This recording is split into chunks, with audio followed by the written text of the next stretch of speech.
So hello everybody. Today I'm solving this quite hard Baltic Olympiad problem, servers. I know a solution. It's better than the one described in the official editorial, so it's worth typing it and describing it for everybody.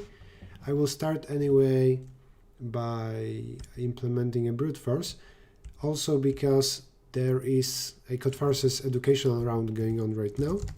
It will end in 30 minutes. By that point, I want to be done with brute force, maybe one type of query handled, but the main part of the stream will be after this 30 minutes. So like the thing at the top says, first 20 minutes is boring, just brute force. BOI is Baltic Olympiad.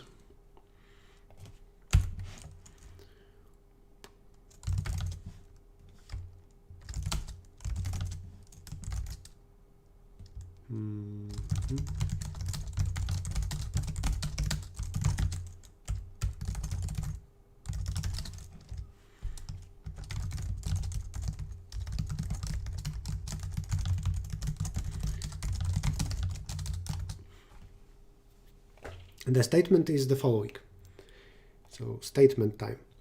There is a tree and operations, maybe this in short. Node V has sickness or disease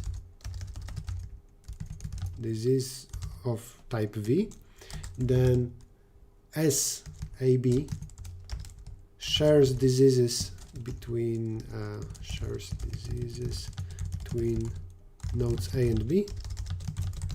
So if node A in the tree was sick with with any kind of disease, then node B will also be sick now. The viruses spread, or maybe virus is better. Virus shares viruses. Okay, and CD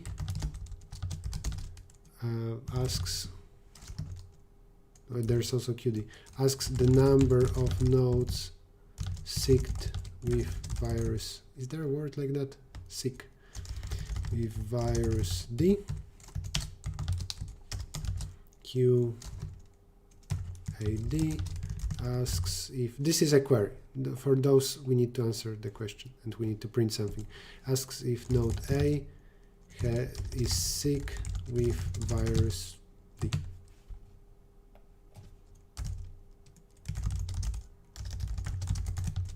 Initially for every V. Right? Initially, node 1 has virus 1, node 2 has virus 2, and so on, and the viruses spread. Every edge will be only once. Here. So there are exactly n-1 queries of this type S. That's the statement. We'll first do the brute force with DFSs. No discussing educational round. You cannot say nothing. You cannot say anything. Not even that you didn't like it, you liked it, nothing. Okay, let's read stuff.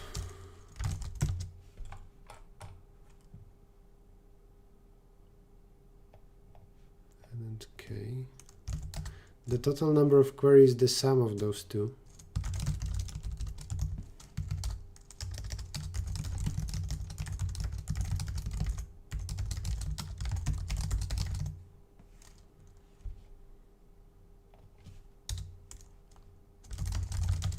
I'm going to first read everything and remember it, because I need to then once process the tree with something like DFS. How do I want to do that?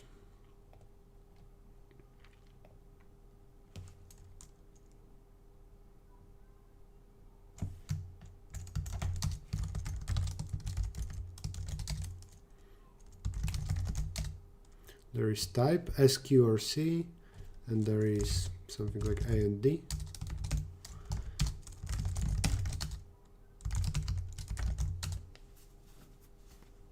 I hope this doesn't read white space. If type is C, we read D. Oh, there can be A and B. Oh. Let's say A and B. The first one is A, the second B.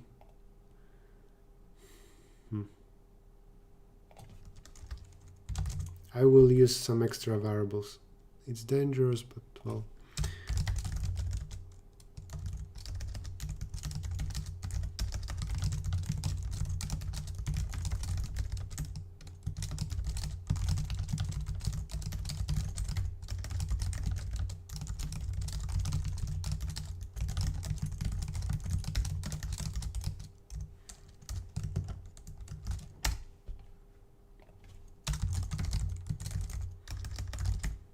Let's call that maybe event, because updates shouldn't be called queries. Events.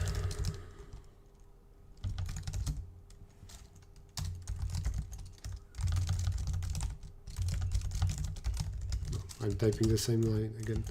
Events of I read. Maybe also it will get ID.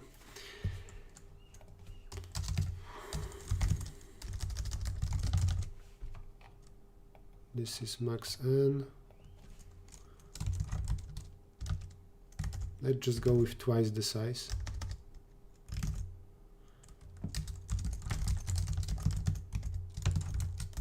Maybe I will need to remember HID as well. I'm not sure about that. What's up, chat? Suggest solution? Yes, you can, but I already have a solution.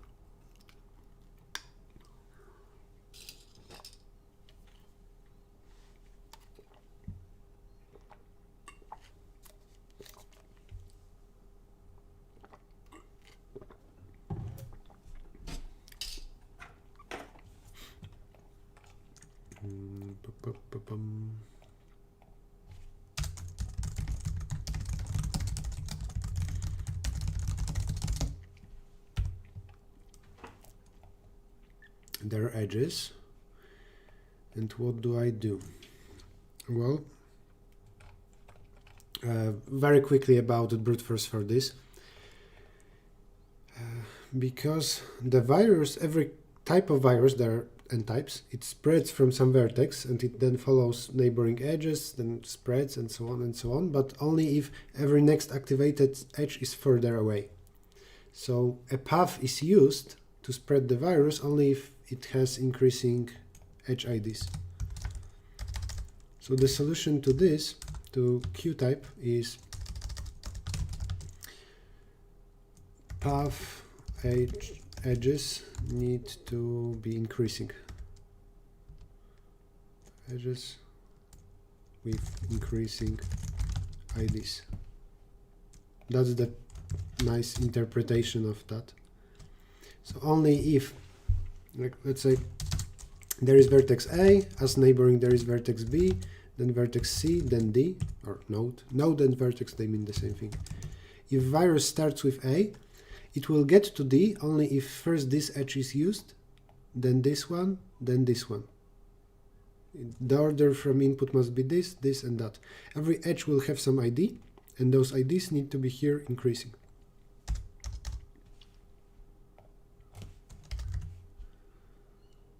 Optimal strategies problems? I don't know what that means.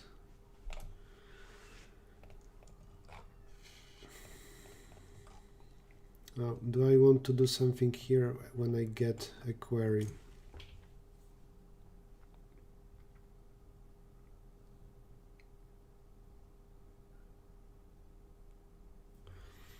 This means run DFS from D and count increasing paths. Okay, first of all, for sure edge will have, well, let's be nice. Let's create a struct for edge. There is a city to which an edge goes and the ID.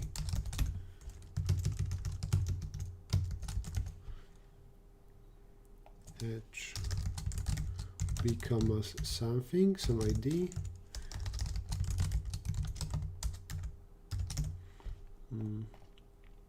What's this? I guess I need next is 0. edge IDs will be from 0 to n minus 2.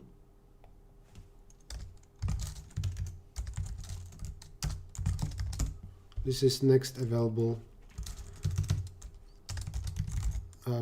ID.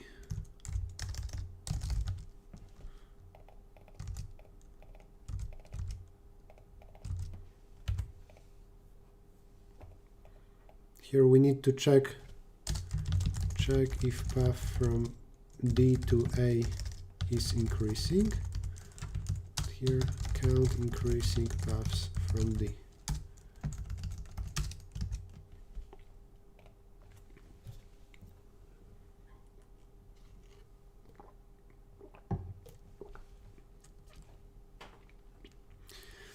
Have you ever thought about being a private tutor coaching? Funny you ask. Check this out. Yeah, I do private coaching, and also next week we start with weekly classes for groups of around 15 people. It's very cheap, so check it out. If you're watching on YouTube, you need to hope that the link is in the description. DFS of D.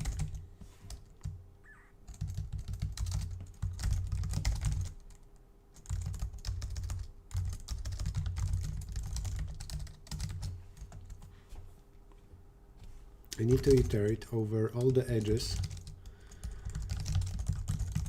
coming out of A, and if edge ID is greater than the previously used ID, then we continue going there. And we need to count. Well, in one case, we need to here count increasing paths, and here just, here count increasing paths, here just check if the path is increasing to this target. How can I do that? Maybe let's mark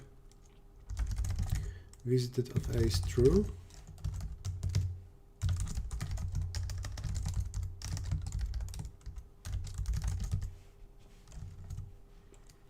Like this, we will also pass it. And in one case, of course, this could be done faster than creating such an array, well, especially because we don't know n here, but well, if visited of A, what do we say? Yes, no? Yes, no.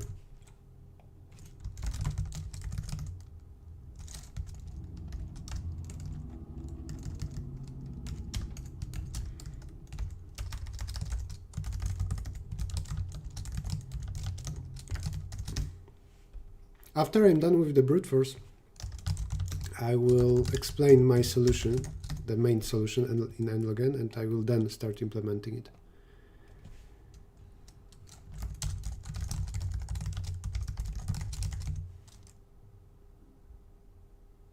This array is a bit stupid. It's so inefficient.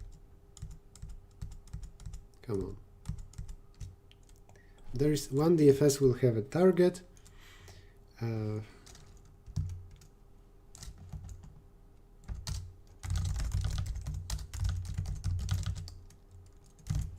And they can pass those.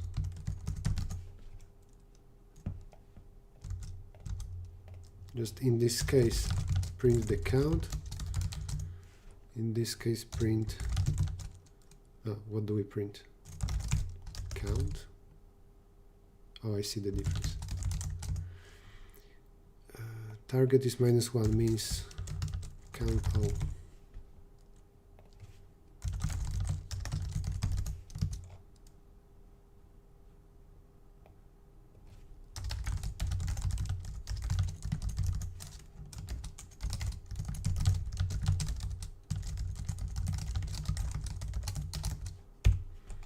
Like that. But we don't print count here. We print if count is 1, then we print yes, otherwise no.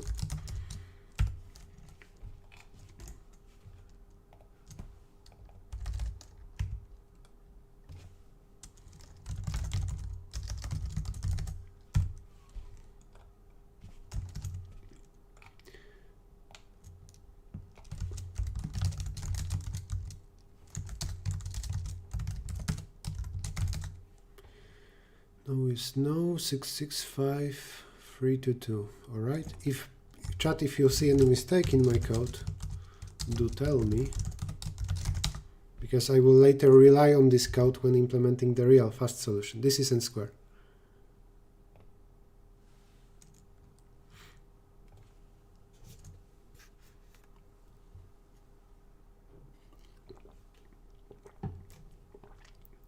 Yeah, Timothy, I saw that trick too, but I think anything like that just isn't worth it in terms of saving the time. How to type so fast? Practice, dude. Practice. Sadly, you cannot submit this right now. There was a mirror, but right now everything is turned off. There is no test data. Later, for sure, it will be uploaded somewhere. For now, I will assume that my brute force works, and I will stress test it against the real solution I will have. This is right now.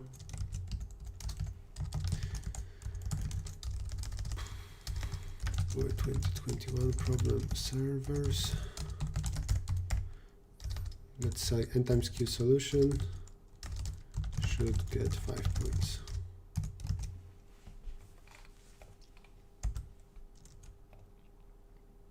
And this is the statement. Maybe I will put it at the top.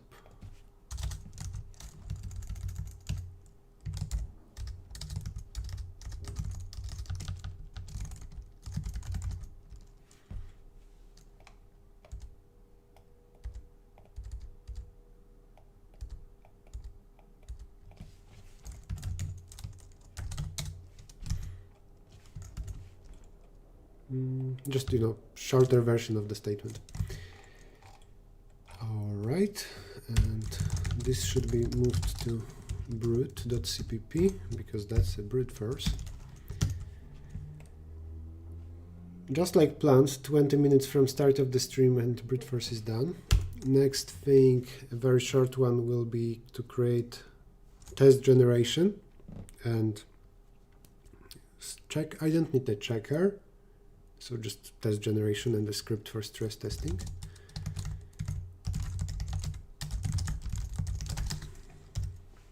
And after that, I will actually start solving the problem.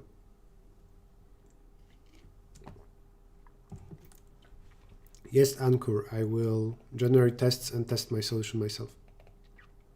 For sure, later you will be able to absolve. Watchman, I will not do Watchman today. Standard keyboard layout.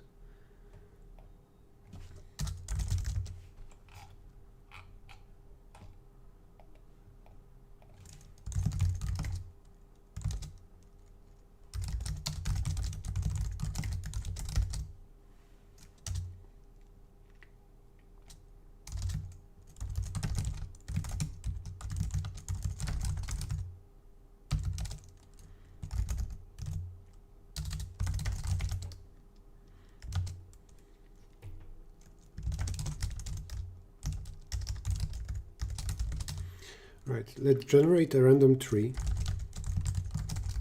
from 1 to I minus 1. So there is an edge between I and j.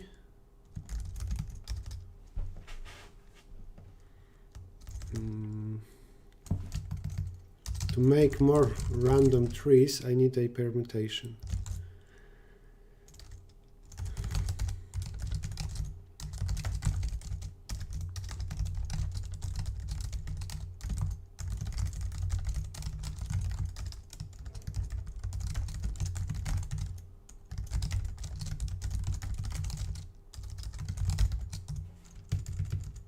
Then instead of I and j, I will use permutation of I and permutation of j. That's a bit stronger.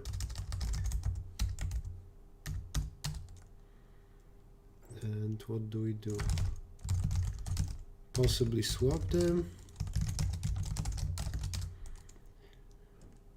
Queries and place back. This is of type C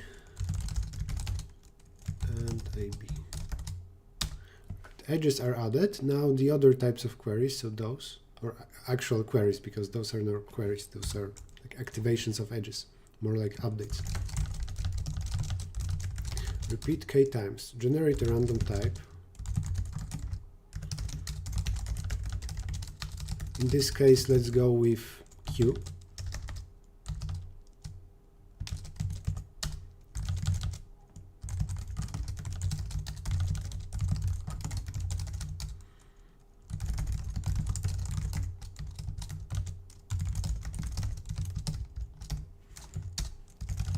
And otherwise this is cd.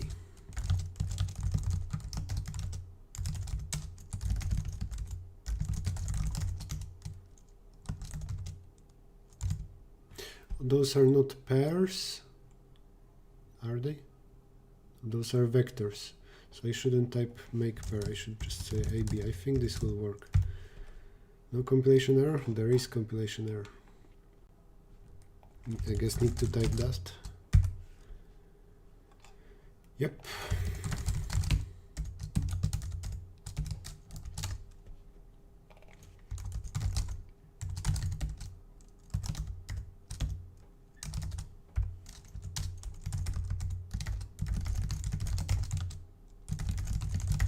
Shuffle the queries so they would be mixed.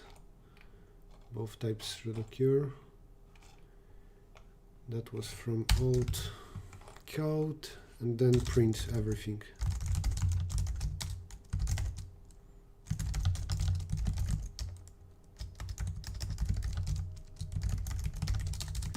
I'm now done with brute force, by the way. Now very quickly implementing generator of small random tests, and in a few minutes I will start actually solving the problem.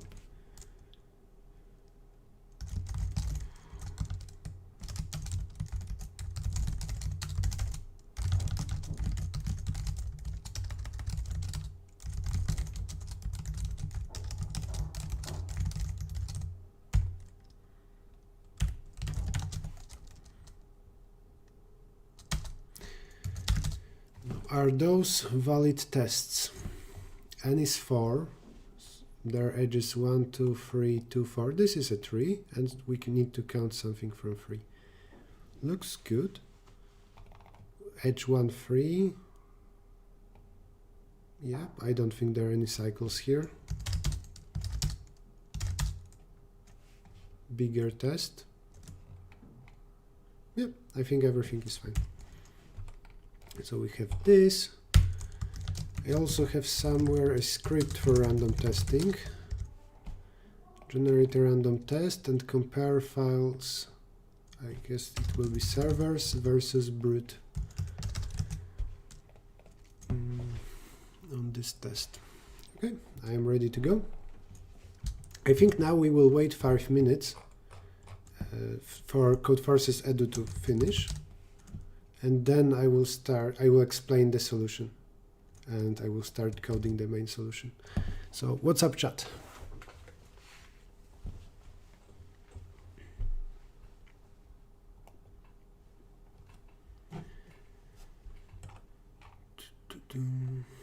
Baltic Olympiad, it's a regional version of IOI, so smaller regional Olympiad. There are national stages, for example, Polish Olympiad in informatics. There are some regional ones. Central Europe has one, Baltic area has one. There are a few of those. And then there is IOI. At least in case of Poland, I think that our national stage, it is a deciding factor to choose IOI team. And then Baltic Olympiad, I think we usually send younger team right there. So IOI team and BOI team is not exactly the same, but I'm not sure about that. There is no link where you can absolve this yet. There is something Codeforces BOI 2021. If there will be a possibility to absolve this officially, I'm sure it will be stated here.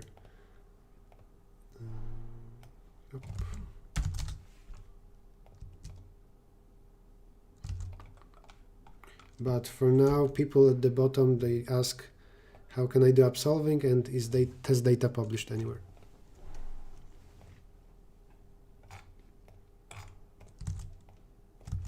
If you want link to this blog, here you go.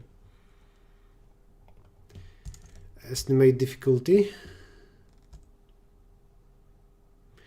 This, I don't know, 2400. I think 2400 is reasonable.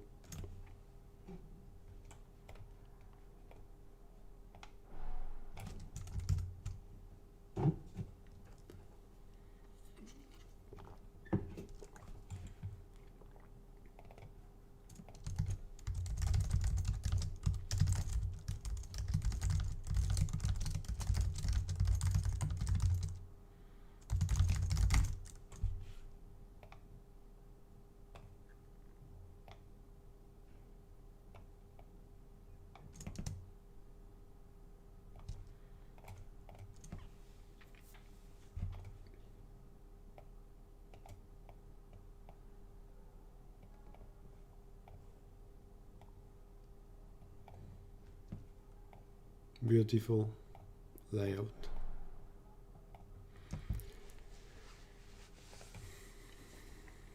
You could write test gen for now.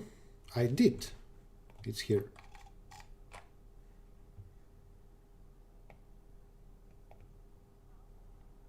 How you practice typing?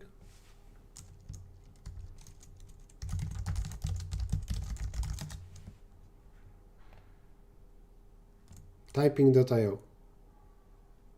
I think it's free. At least it used to be free. I think you can. I think this is a good place where you can practice special characters.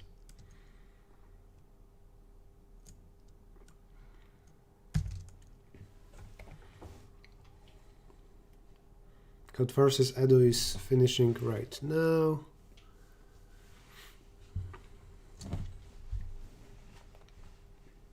So far, I implemented a brute force for this problem. It's n square, so should get 5 points, but I cannot submit, so I will use brute force to compare with my main solution that I'm yet to implement. I created a generator of small random tests. I have a script ready in order to actually stress test my solution, and then we need to do some coding right here.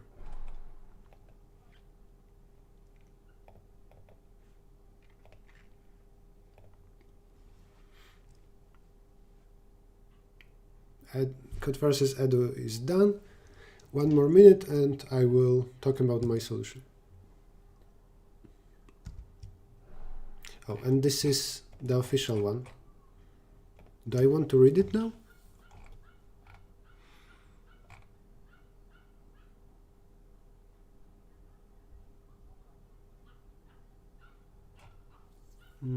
Out of reading. But they use log square anyway. And I'm going for n log n. I'm not sure if it's worth it to read this. Maybe. Okay, I will quickly go through this. But I will have a different solution anyway, so you don't need to understand this.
Okay, I think I know enough.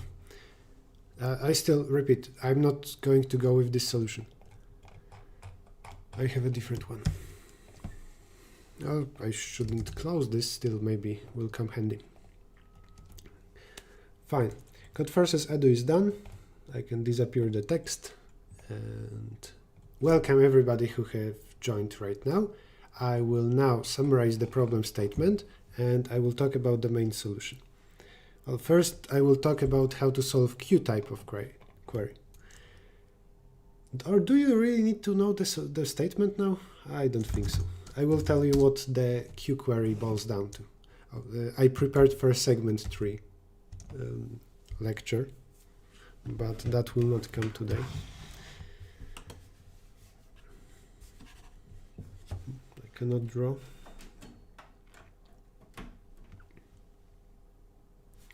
The first thing we need to do is, given a tree, we need to answer query, is this path increasing? Later we will also need to count increasing paths starting from some node. Increasing path, it means that edge IDs are increasing along this path. Oh, what's going on?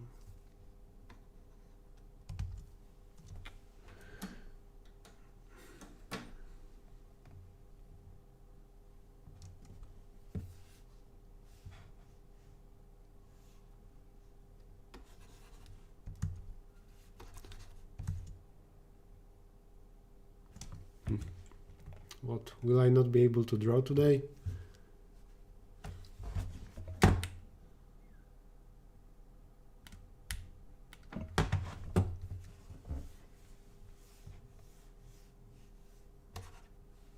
Finally. Okay.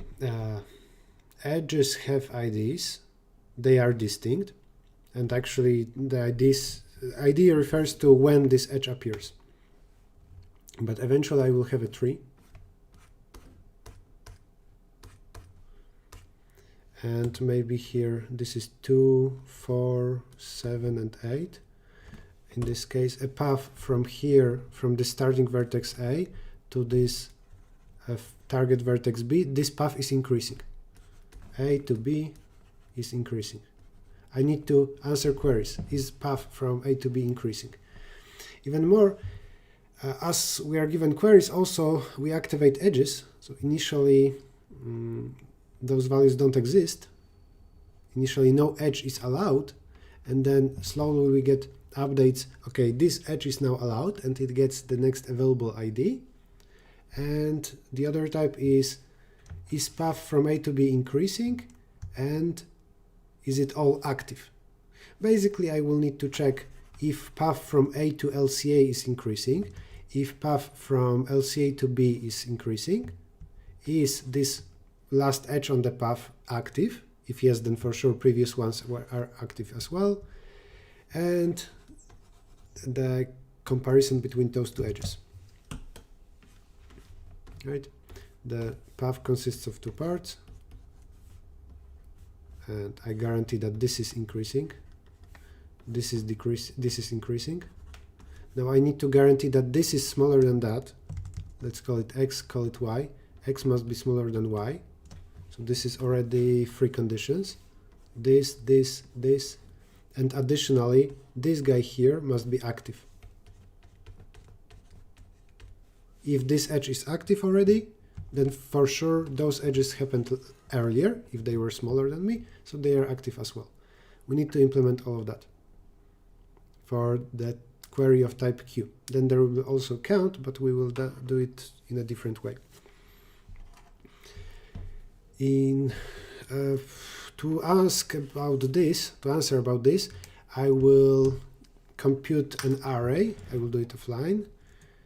Inc up of vertex A is how far up, or how many steps I can move.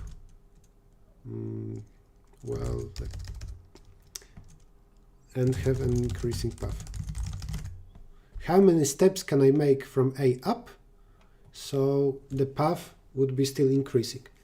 And then to check if from A to this LCA there is increasing path, I will just check how many steps I can make from A I will use this inc up, and I will compare it with the distance from A to LCA.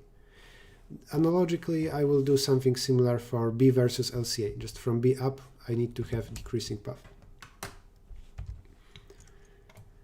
So that's first thing to do. This is servers. Right. We read everything, and now I need DFS from node 1. I will remove the DFS with brute force. Struct event I can hide, I guess.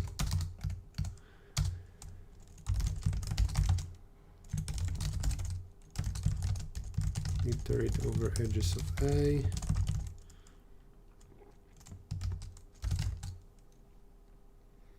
I will need LCA. I guess here this can be before edges, before struct event.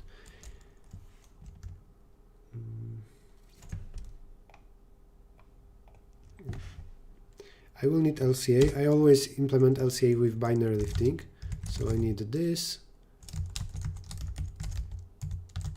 This is parent of A, J is 2 to J, ancestor of A.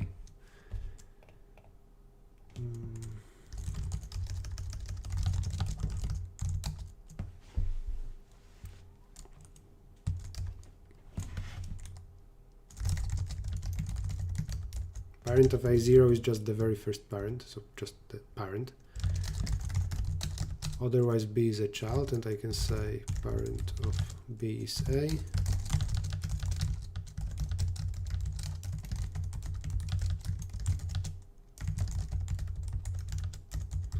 This is standard binary lifting, and inc up.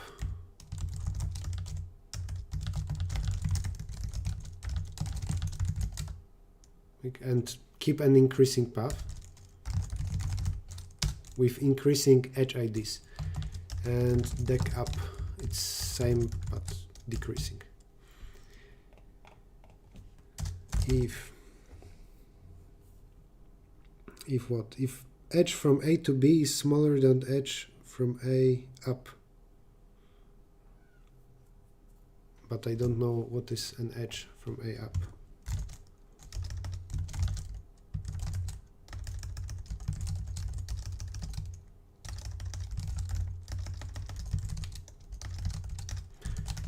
Cannot type HID.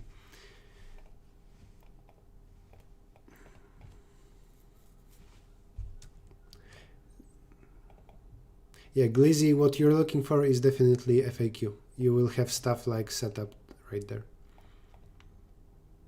Now, if edge ID, this is a different name, previous edge. If this edge ID is smaller than previous edge, fast drawing for that.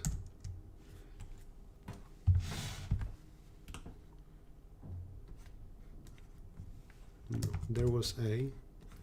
There is now a child B. Let's see. This is a case where HID here is 5 and the previous one was bigger, for example 12. Then from B I can have a big increasing path up. If from A I had a path up of length, let's say 7, then from B I have a path up of length 8.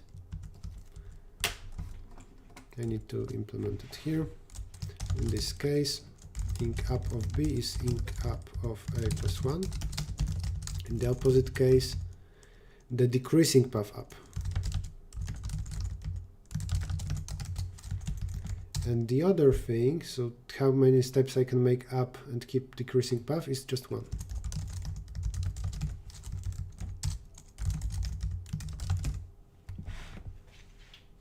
No, A, B.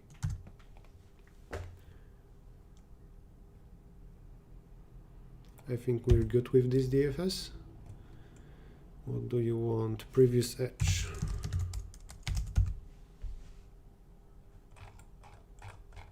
Parent.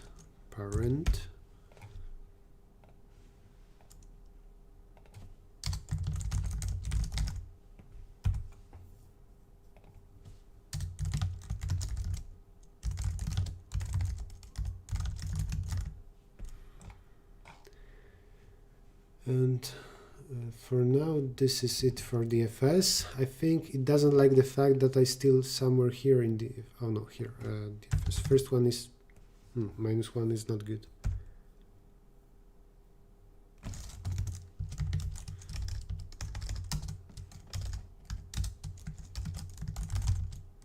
I think I need to make a special if for the root, which is vertex 1. If previous edge is -1, or just if a is 1, that was the root, the inc up of b is dec up of b is 1. I guess the code below would anyway do the same thing, but this seems more predictable. Yeah, well, the code would work anyway, so let's keep it this way. It works for the root too. What else do you want? Here, I had those brute force stuff, that brute force stuff.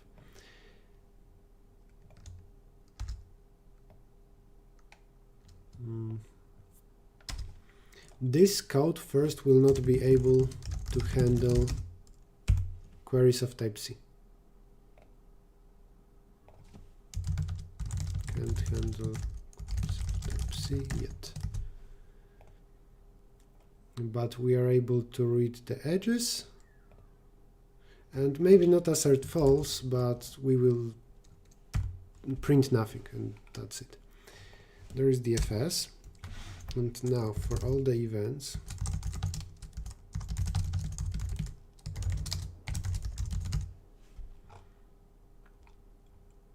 if the type is C, we will print unknown, because we cannot handle this yet. But if type is Q, then we have query about the path from, let's say, A, that's D, from D, from event.d, check if increasing path from A to B.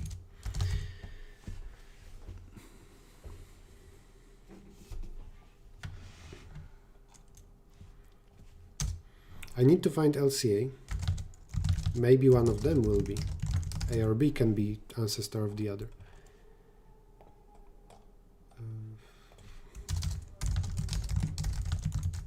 For this I need depths. I recently, by the way, on YouTube made videos about LCA and binary lifting.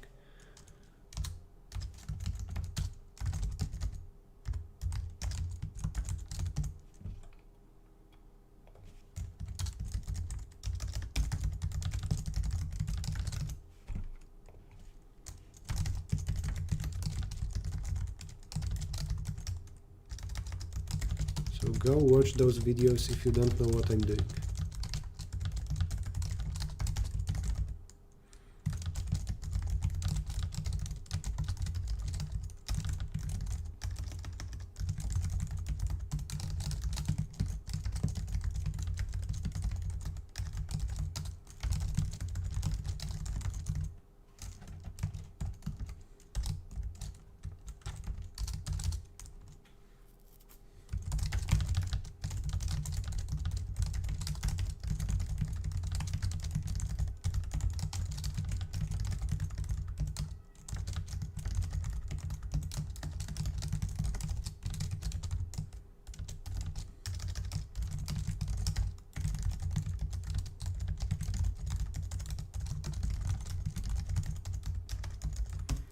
We got LCA of 2 vertices. Later I think I will also need the last vertex on the path, but I have that anyway here, A and B. For now this LCA, I need to check if from A to LCA increasing. And alright, we need to guarantee that inc up of A is at least as long as the difference of, as the distance from A to LCA. And from B, there must be decreasing path up to LCA.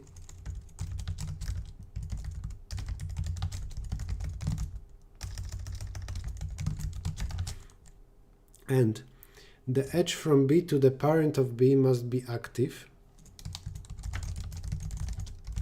unless B is LCA. And compare X and Y from the drawing.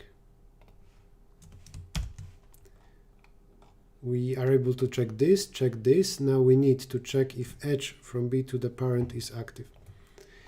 How do we go about that?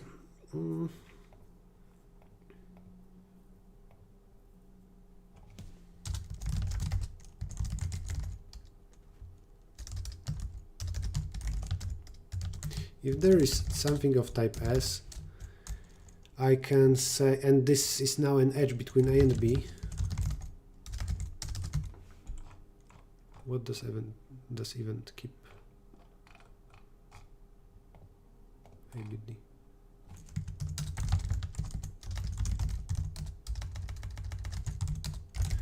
If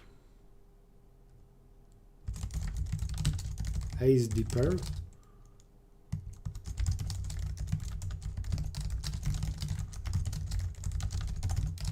for every node I know if an edge from this up is active.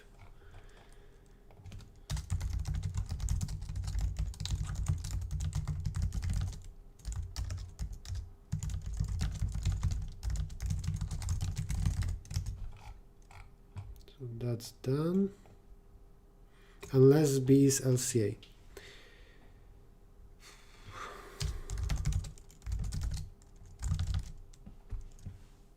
Let's make 4 separate bulls.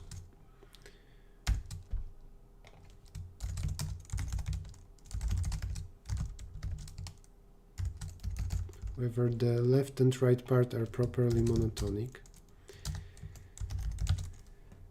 Now, whether all active. If B is LCA, this is a special case. Oh, actually, if first there is a possibility that A is equal to B.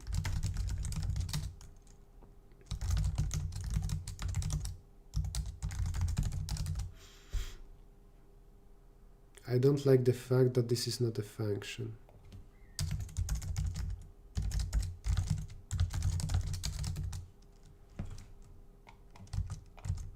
This will be nicer.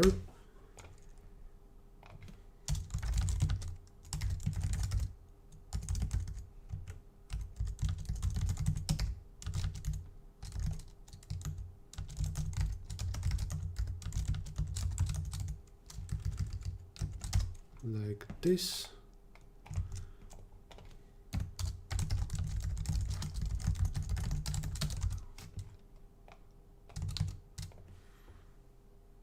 And now, instead of those 4 things, I can just check this. If this is not satisfied,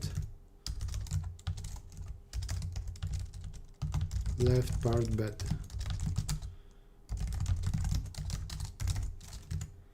If this is not satisfied, right part bad. If B is LCA, then what? Then from A we go up, so I need to guarantee that this last edge before B is active. This is quite tricky. Else I need to say that this is not active up. Not all active. This tricky is still to do. When you put warning in code, it will then, every time you compile, it will warn you.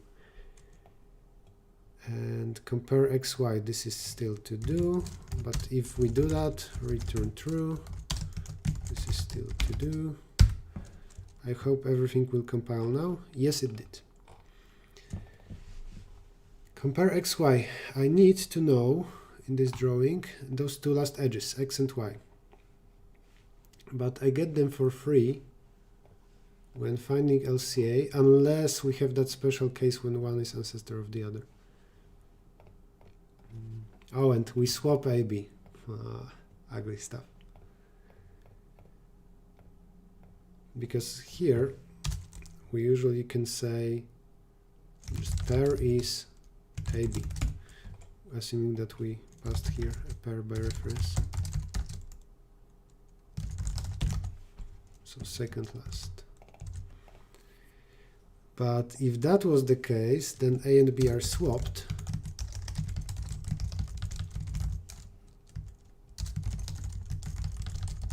So I need to re-swap them.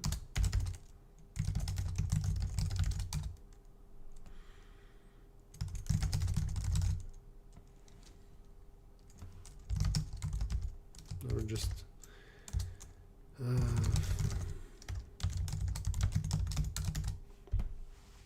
but in this case, what do we do?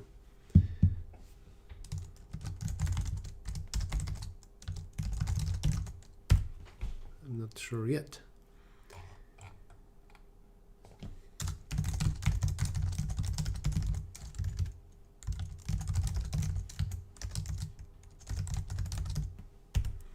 Now LCA will also tell us those two last vertices, and what I need to do is I need to check if one was before the other.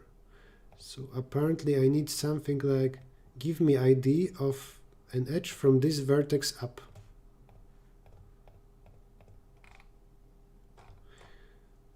Sure, then where is my DFS? Here it is. Up ID. I guess this will work. Then active up is not needed. Whatever. HID, edge up. ID of edge going to a parent.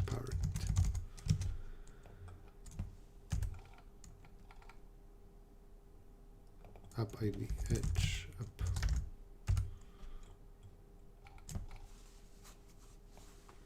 Compare X and Y. What do we want? It's not here. It's here. The one from A is before the one from B.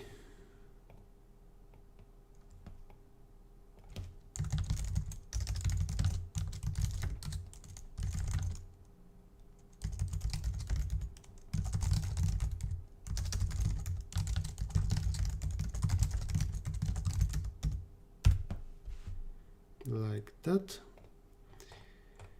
I don't want unnecessary stuff, so let's refactor the code a little bit. I'm quite sure that we don't need active up then, if I keep the idea of an edge up. Where do I use active up? Here.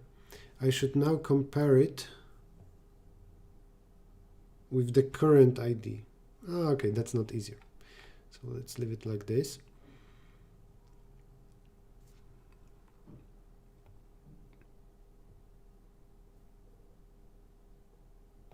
If B was ancestor,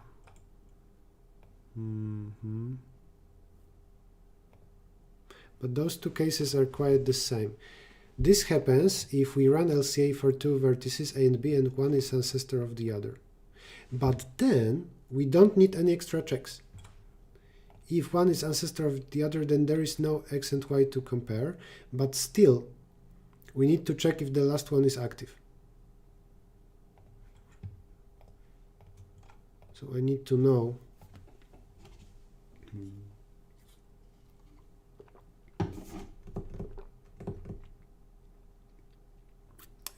that. It seems that in particular I would be happy enough with maximum on a path. Right, I'm checking out the chat. In query you check B is equal LCA, but you need to ensure A is more depth. Let me see.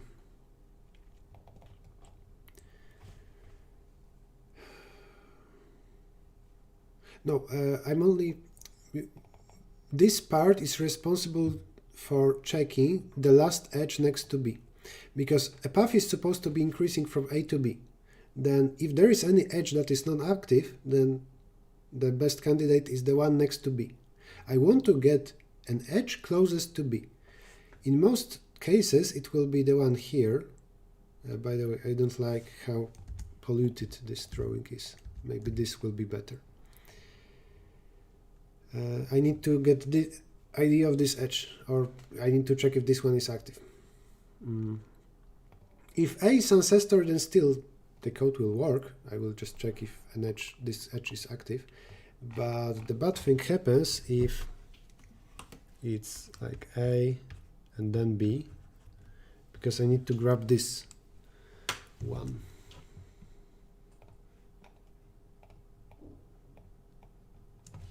From A to B. If A is ancestor of B, then it doesn't matter. Then I think that no worries about this. Second last is not needed in this case. Other than the fact that we need second last for one of them. Oh, so actually we need them. Fine, then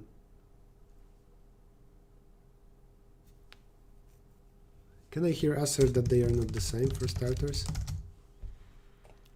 And then I want to get them to the same depth.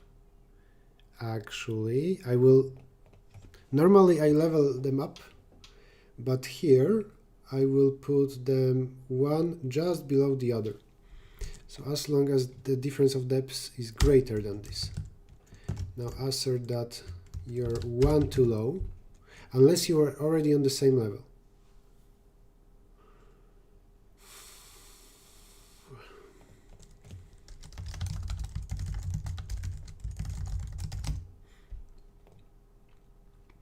Now if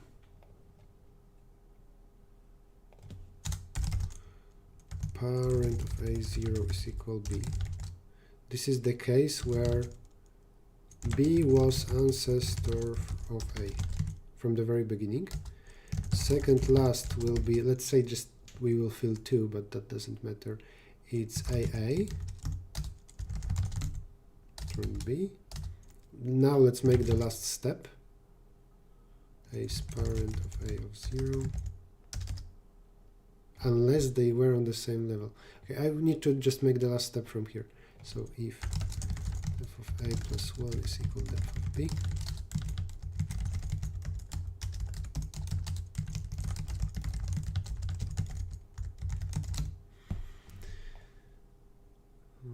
And if they are the same, then what does it mean?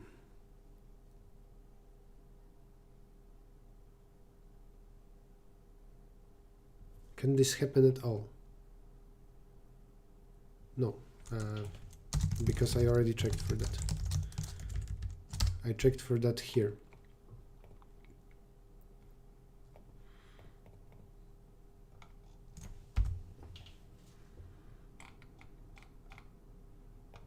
And now I assume that second last provides the information.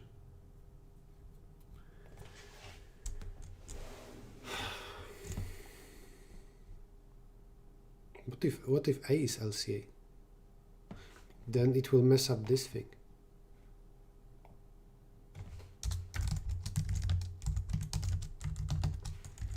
But in case of B, either of second LCA will give me actually this second last guy.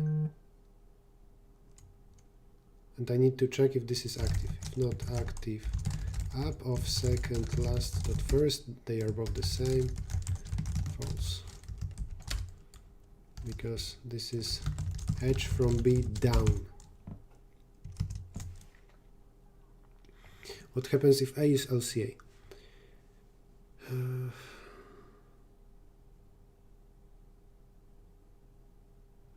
Oh, I can do this.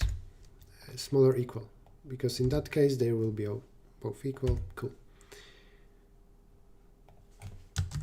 Maybe equal if a one node was ancestor of the other, because then second last are both the same vertex. I think we're done.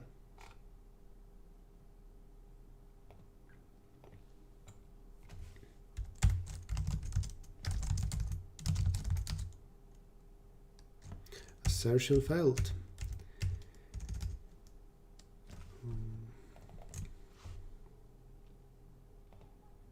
But A is deeper, so it's like this.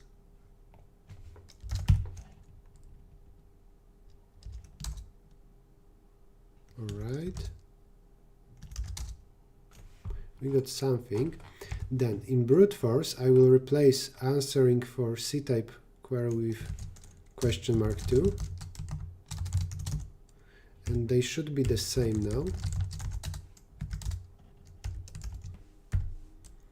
So we're ready to test. This runs this generator that tries trees of size up to 7 with 7 additional queries. If I pass thousands of tests, then sure, it works. Unless I made some mistakes in generating tests.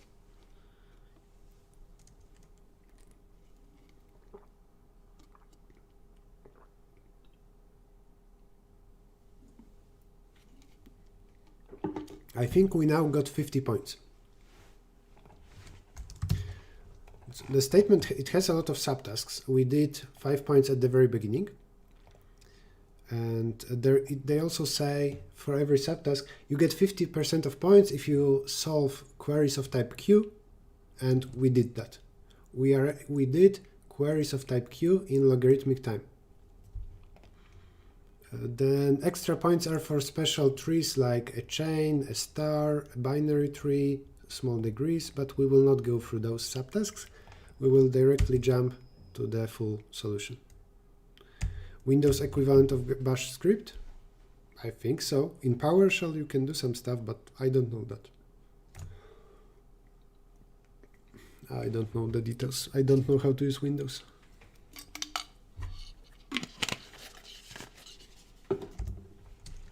I will put some summary at the top of what is going on now. Queries Q done. Time to do C. Queries of type C.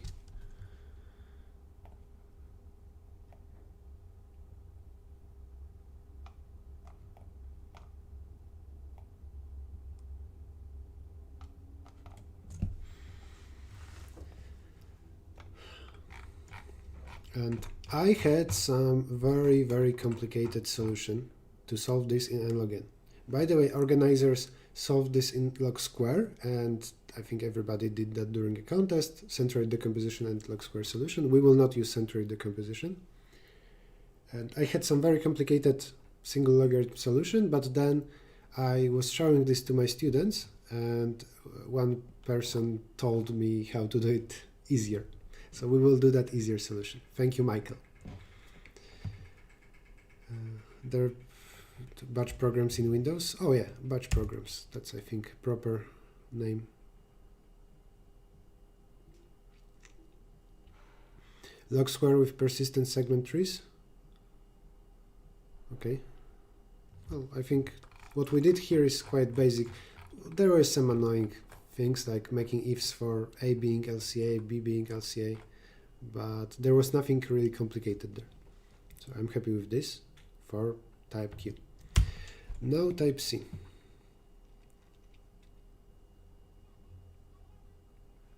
Guy who got gold did single log solution. Oh, nice. Fenwick tree. I will use Fenwick tree too.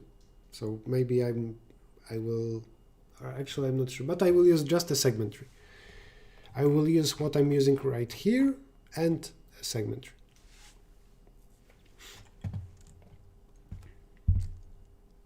I think that I will not add anything more than a segment tree. Let's see a drawing. Now I'm going to describe how to handle queries of type C.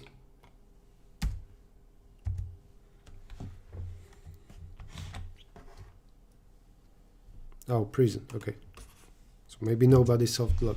I spoke to organizers and they know how to solve it in single logarithm, but using some different technique. Merging vertices, trying to get their degrees to be smaller. I don't know the details.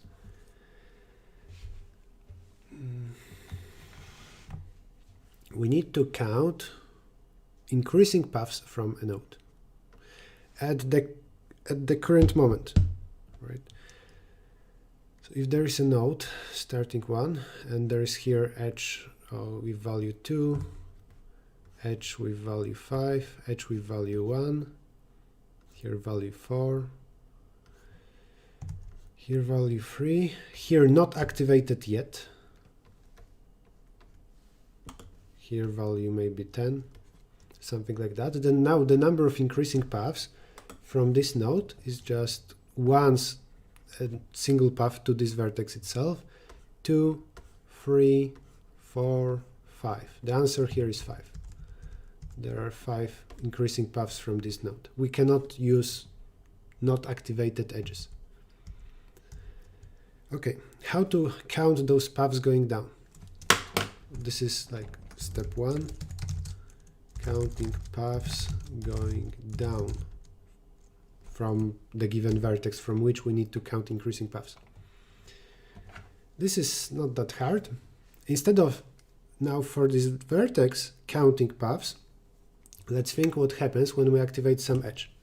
When I activate an edge and there is value 7 here, then maybe here there was edge with value 4, here edge with value 2, maybe here edge with value 6. This is not decreasing anymore, but I should look up from this vertex, let's call it B. I should look up and see where is this guy. This will be ink up, or actually ink up steps above.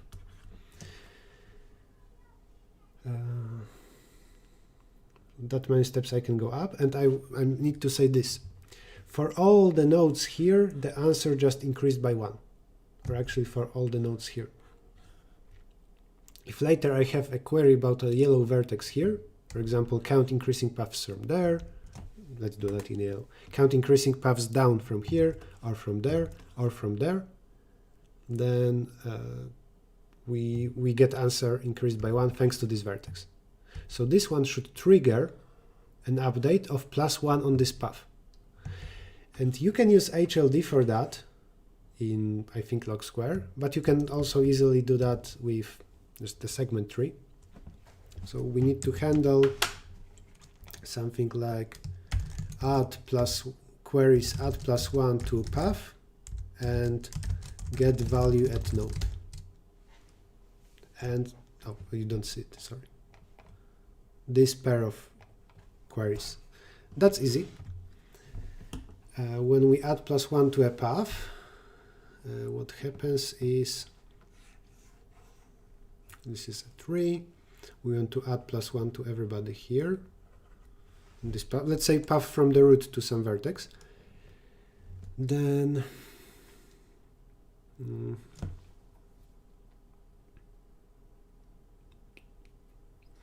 I will instead just here put +1 in this single guy. And when asking about value at node, let's say here there is query about this v, and I want to know its value, I will then query a subtree. So this easily changes into add at node, add +1 at node,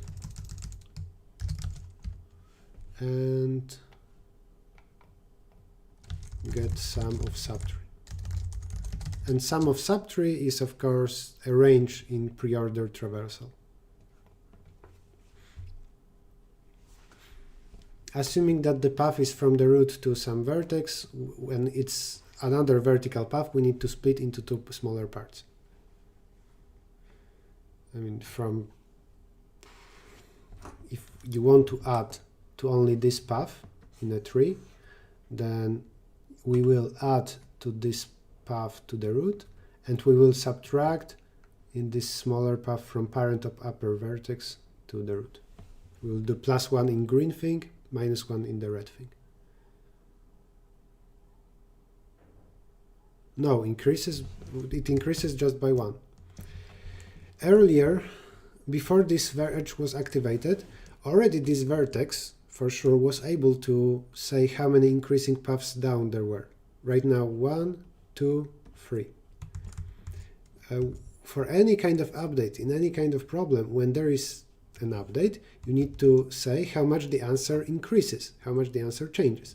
And this 7 increased the answer for this node by 1. It increased the answer for this node by 1, and it increased the answer for this node by 1.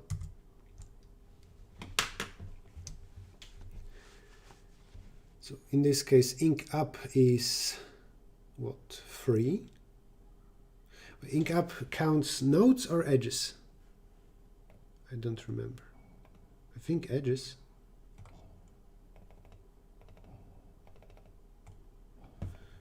How do I do that?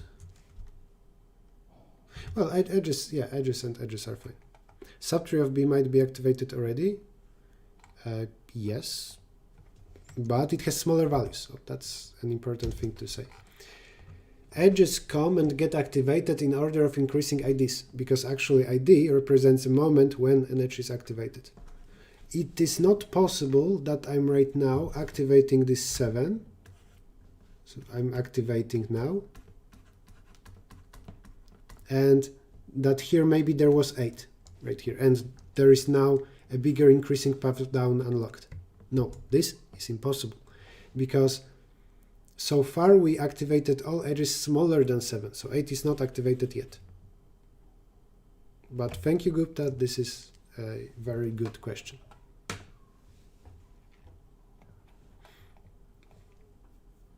So the plan is, when we activate an edge between, let's say, lower vertex B and upper vertex A, we look from B at that many steps up, and in all those, a new slide for this.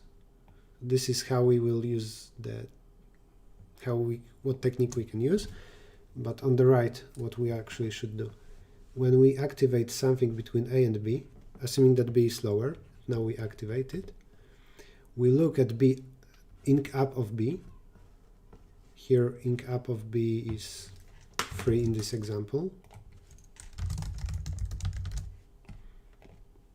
If ink up of B is 3, then we should do +1 here in this path for all the nodes here, which actually means +1 here, -1 there just above it, and later when we get, like I described here, but when we then ask about the value at node, we actually ask about the sum in subtree. All right, we need to implement those simple techniques, and then we are able to count increasing paths down, going down from the given vertex. I will then also stress test it, and then we will take care of increasing paths going up. So first few steps need to be up, from starting from the given yellow vertex D, and then it will go down to the side. But first, just easy case, going down. Am I a former professor? No, I'm not. To be honest, I didn't even graduate, so you know, I don't think I'm close to being a professor. I'm a teacher though.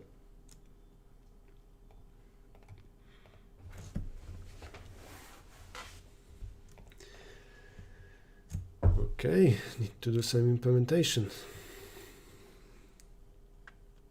I need functions for increasing the path.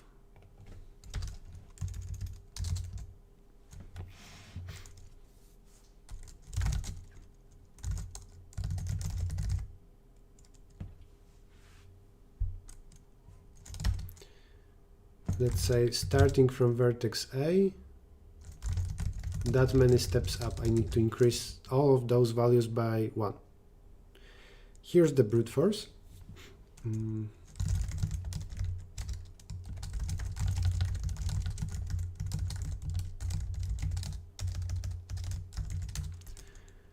Value of A++ and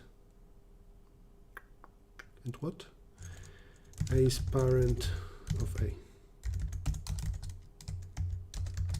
We need to obviously replace this with a fast solution, but for now this will be better. Value at given node, return value of A.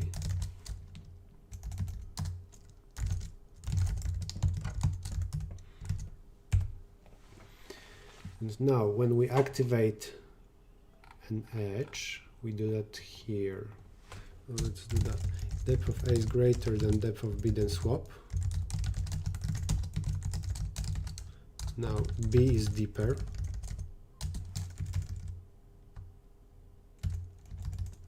We still need to do this for the sake of what we already did. Permission denied. Oh, this is because I recompiled, so don't worry about it. 50,000 random tests passed, so I think my solution is correct. Active app of B is true still. And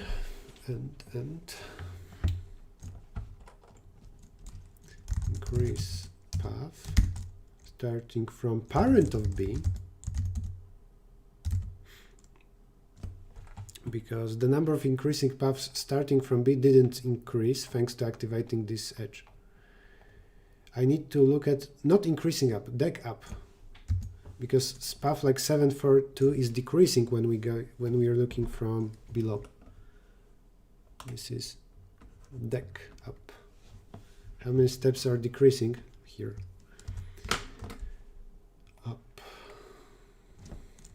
Starting from the parent, deck up of B. That many steps. And when there is query of type C, I will at this point count just value at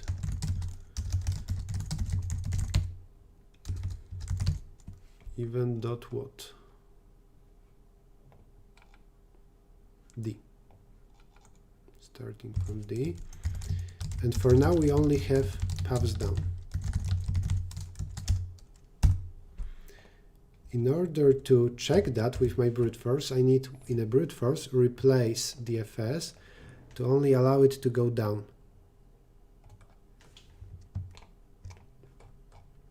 DFS, but do we know the parent in this thing? We don't. I guess I need to add a parent then.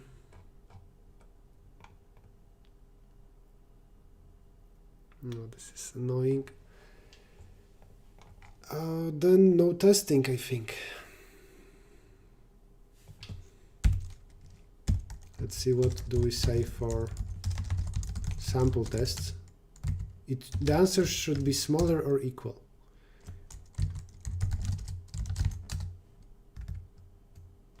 Well, brute, I actually want the brute to now solve it.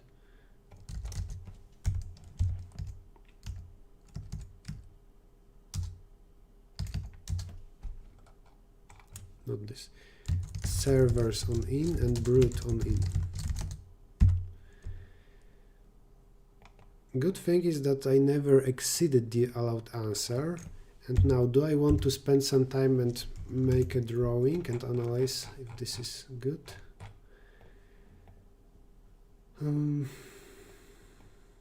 Yeah, it will take me a minute, so let's do that.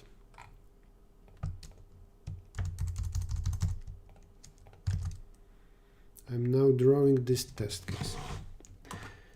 The full tree will be 1, 2, 3, 3, 4. Every line of type S in the input means an edge. Then 4, 5, and 1, 6. Then order of edges. Let's say in red are edges. This was 1. For me, IDs are from 0, so let's use from 0. 0, 1, then there's 3, 4, 4, 5. This is a very weak test, to be honest. And then 4. All right. Oh, all the counting edges queries are... They happen after all the Q. All the S updates. This means that this test is extremely weak, but still, let's check. From 1, what's the number of increasing paths going down? I think that should be 6. But initially I should fill every value as 1, because there is a path from a vertex to itself. Or I can just add 1 when printing. Still, I will write down the correct answer. For 1, the number of increasing paths is 6, if we include a path to itself. From 2, the number of increasing paths down is just 1. For 3, there are 3 paths. For 4, there are 2 paths, 1 and 1. For example, for 3, I said that there are 3 paths because there's path to itself, path to 4, path to 5. Though this test is very weak, so it doesn't check a lot. And I believe if I print in my servers here 1 plus value, increase by 1,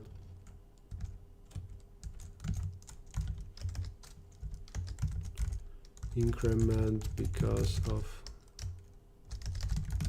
single vertex path.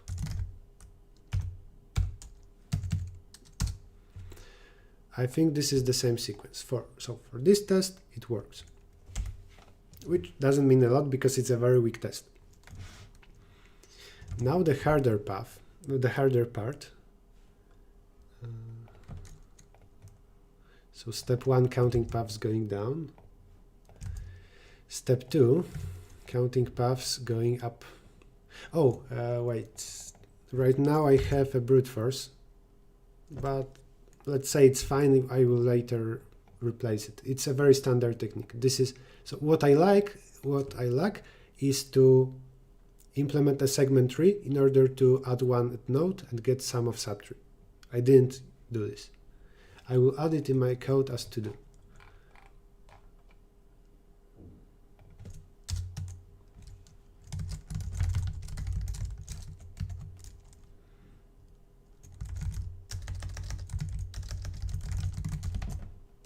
Right now this is linear, this is constant.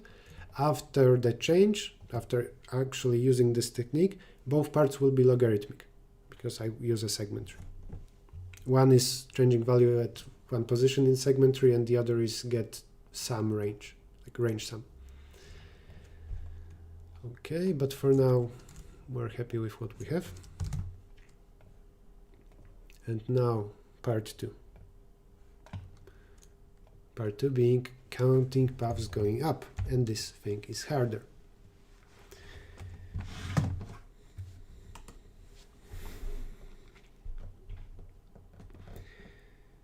I already told you that I came up with a different solution, but I'm going to instead implement a simpler one.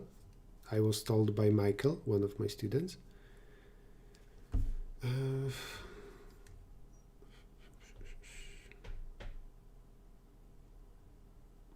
I will solve everything offline. I already kind of do that because I first read the tree just to be in order to do all things like binary lifting. That's not really, it wasn't crucial so far, but now I really rely on all the queries being given to me first. Maybe in order to avoid persistency. Do you do? Do I do what?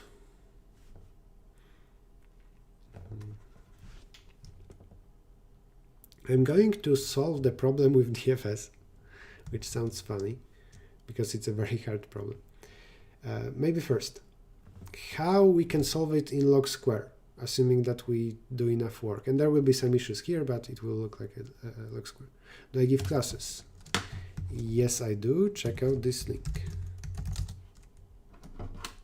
You can register for classes that start next week, and they are very cheap, $10 per lesson. Okay, so first, an idea. I need to count paths that start from the given query vertex and they go increasing up and then decreasing down. For example, this is one valid path.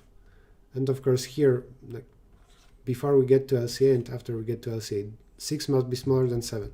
So this part must be increasing up, this part must be increasing down, 6 must be smaller than 7, and 14 must be active. Those are the 4 conditions that we already needed to check earlier. Right.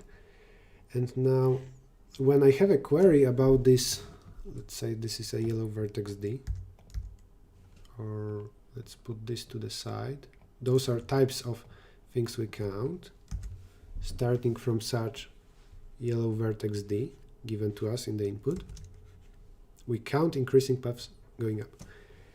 Right, then let's look at D given in a query. There is maybe here 1, 3, 6, maybe 11. and then something smaller, 7. Then what I need to count, this yellow, this is the yellow query vertex. I need to count all the paths that go up for some time and go to the side, and the first step to the side must be to something greater than the last step. Like here, I can go to the side if this is greater than 3. Or I can here go up and then here, as long as this first edge used is greater than 6. And then here I care about the number of increasing paths down. But this guaranteeing that to the side we will go and here we have something greater than 6, that's very hard. And by the way, you can think as, let's say, homework, why, interesting fact, the problem would be much easier if IDs were at nodes.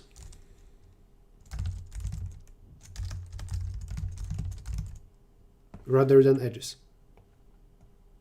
Because then, how is that easier? Well, then if you have an increasing path up and you have decreasing path, I mean increasing down, you don't need to check anything else. Automatically, if LCA is, like, if this is increasing and this is increasing down, then everything is good. That's it. Well, still you need to check if this is activated. But there is no checking between 3 and 7 because 6 is between them. If nodes had IDs rather than edges had, then even the query that we solved earlier, this one where I needed to check this increasing down, this active, and I needed to compare between x, y here, this last step doesn't exist if paths cared about being increasing in terms of nodes. So yeah, this is easier. I will move this down because we don't worry about it here. And what do we do? So yellow query D wants to know how many decreasing paths there are from those vertex to the side.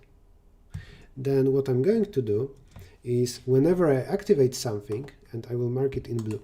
Let's say I activate here some edge and it has value 20. There is here B and A from and now activated edge. Then I look how many steps up I can make and keep having a decreasing path. Maybe here there is 15, there is here 13, then here there is 11, here there is 7, something like that. But then I know that everywhere here I can go up and finish somewhere there, like maybe let's say here, and then I can go down to yellow guy. Or in other words, blue path earlier told me that now if I'm starting from yellow query vertex D and going up, in particular here I can go to the side. So it's enough to say that blue path triggered +1 on this path, and then yellow query, it asked about the sum of values in this path. Actually it should be, I think, this thing, right? Because we can still get to the side from there. Just we need to be careful about double counting, but this is not a big deal. I will later tell you why. Yeah, for edge IDs, can't you make a graph where edges are nodes? It's not that easy. I mean, I think it's impossible. But yeah, it sounds reasonable. What content do classes cover? Follow the link and there is description of classes there. Classes, by the way, are easier than the stream today.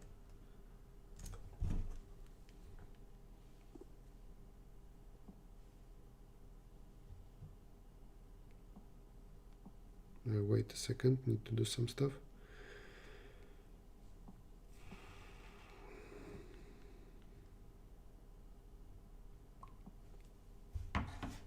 I have only half an hour left. I need to go later. So I hope to get this done, and the standard techniques that I said can be applied. I will not apply today during a stream. Okay. The idea we have is that whenever we activate something, I will draw that in blue.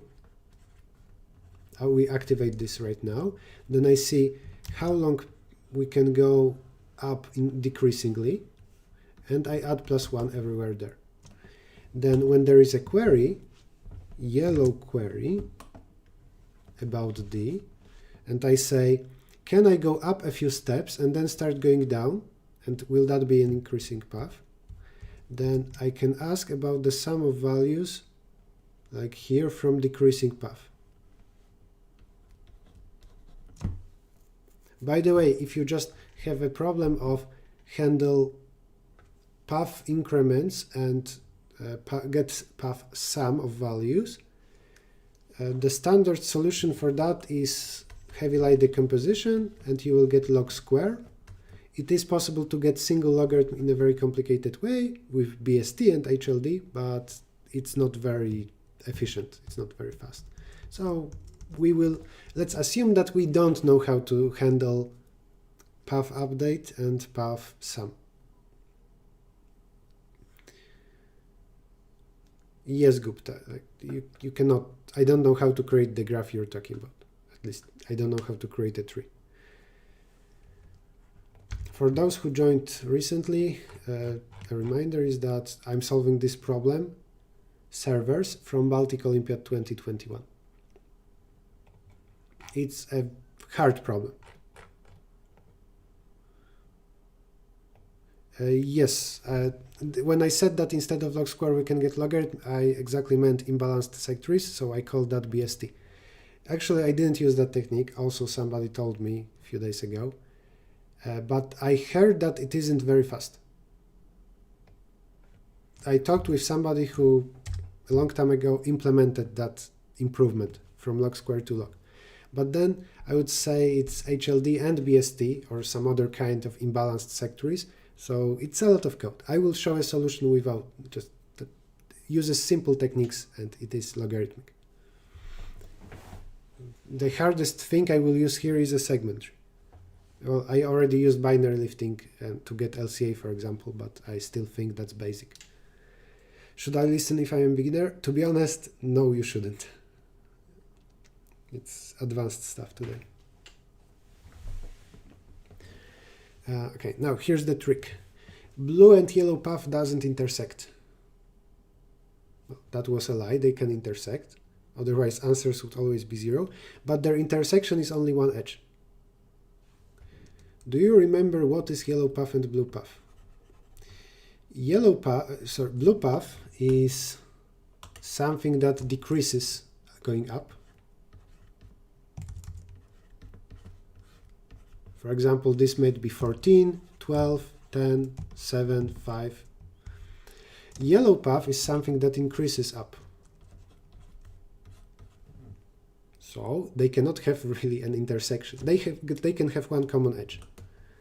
Maybe here there is edge with value like 7, but then here there are bigger values like 10, 12, and so on. And here there are smaller values like 5. Their intersection boils down to a single edge.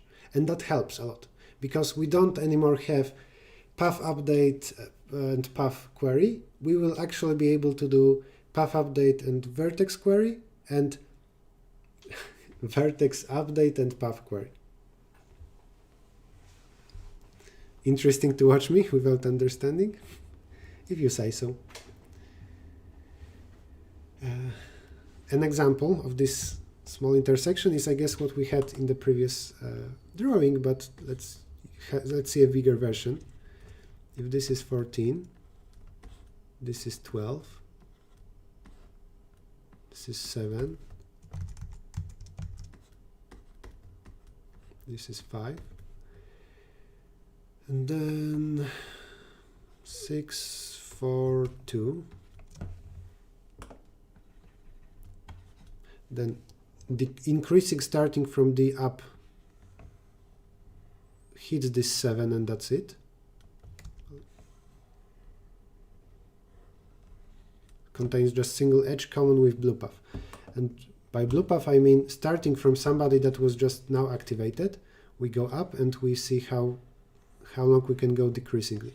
And we can go very high up. Maybe there are a lot of edges up that are still decreasing when we go up.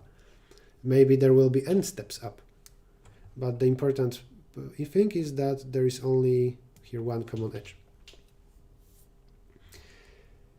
So the only possibility for a yellow path that we go up like this in this drawing and then we go down to blue is that we turn down at this node or at this node. Like even if I don't show you blue, let's remove this.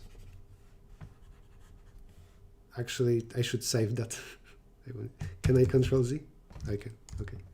Cool. I will copy paste this. Now better. I will remove this.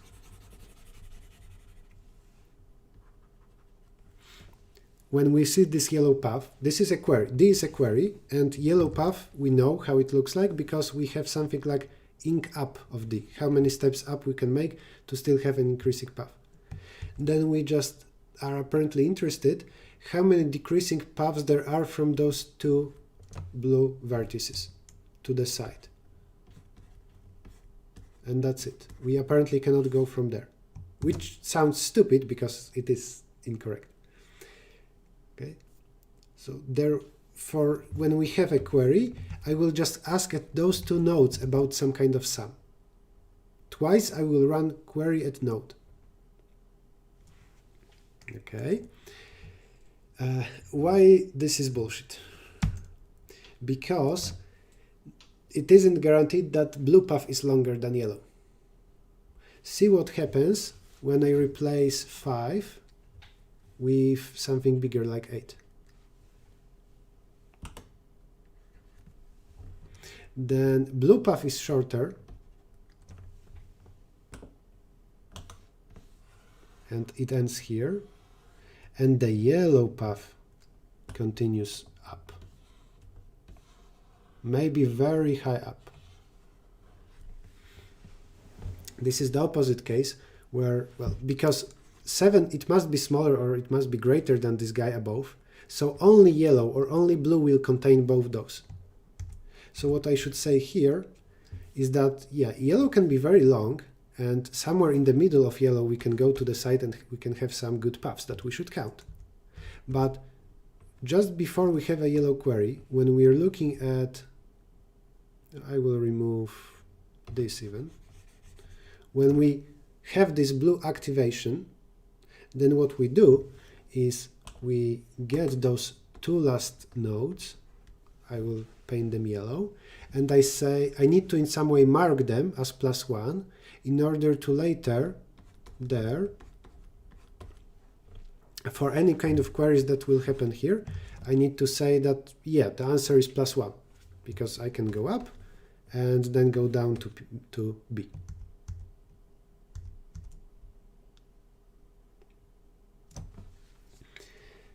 And like that, we got rid of path queries, and instead we have path vertex and vertex path.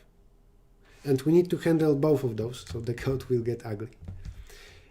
First thing I need to do is that whenever I have blue, what do I do?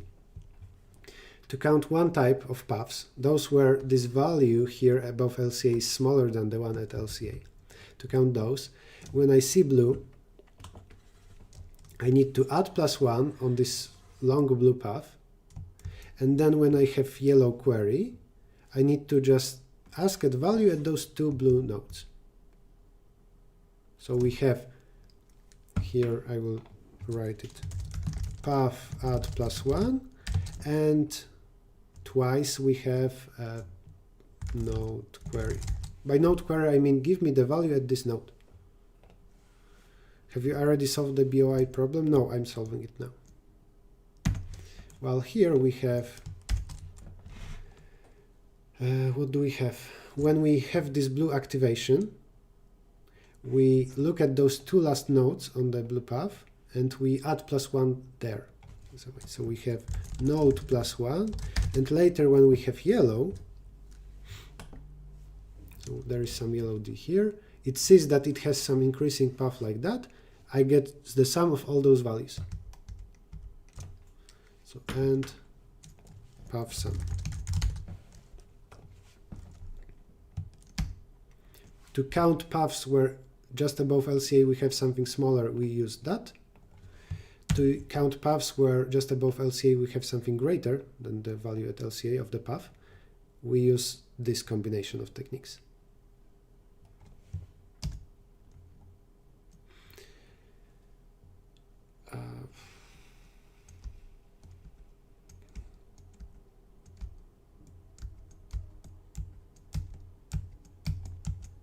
I need to say something more for sure.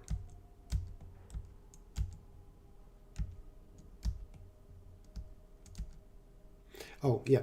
In both cases, you see 7 is between 6 and 12.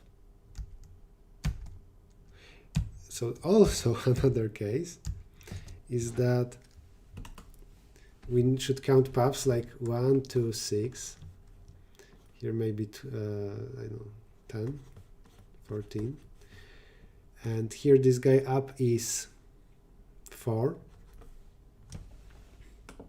This is a case where blue and yellow don't even have any edge intersection. So the blue can be very long like that. Yellow just ends here. And this is also path update and node query.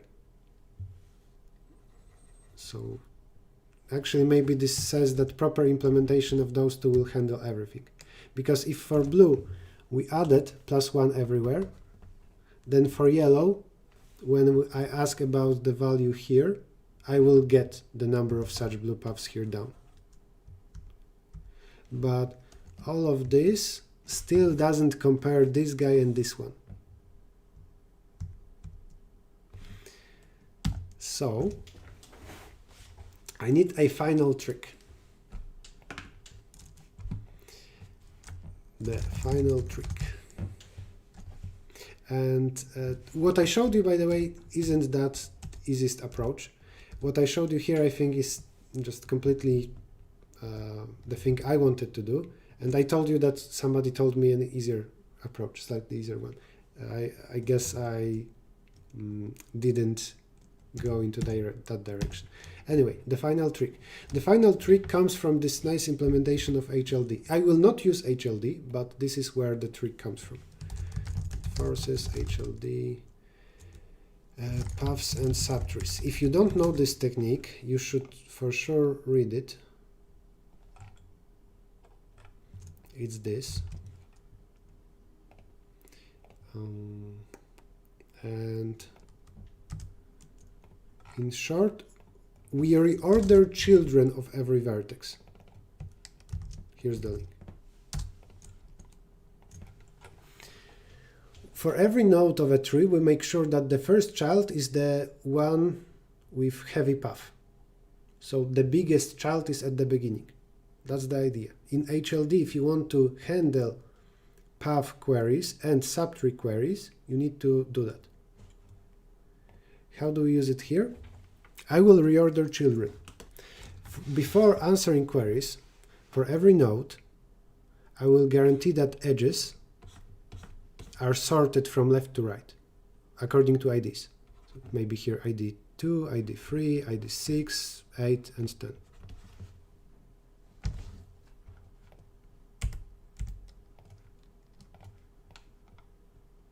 I do that for every vertex. That doesn't hurt in any way. But thanks to that now, if I see, for example, let's say, there is an increasing yellow path starting from here. Let's say starting from here and going there. This yellow path is increasing up. And after 3, I want to go to a bigger neighbor, to a bigger sibling of this vertex. How do I do that? Well, I now can go anywhere here. Why does this circle appear?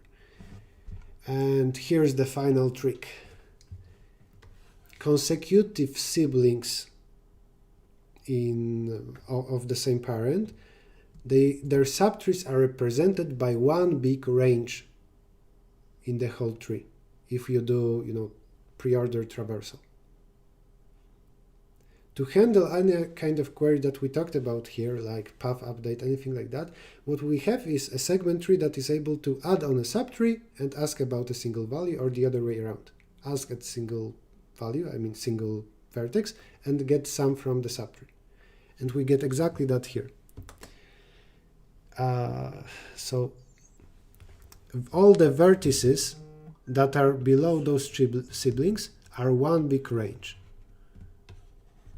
Like that, everywhere here. So starting from pre-order of this sibling, ending with post-order of this sibling, this range represents everybody here. And exactly those are valid candidates for the end of the path from D.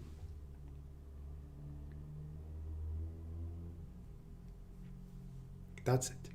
That's the trick. From this, if you spend a few more minutes thinking about it, everything will be like doable. Okay, I have more than a few minutes.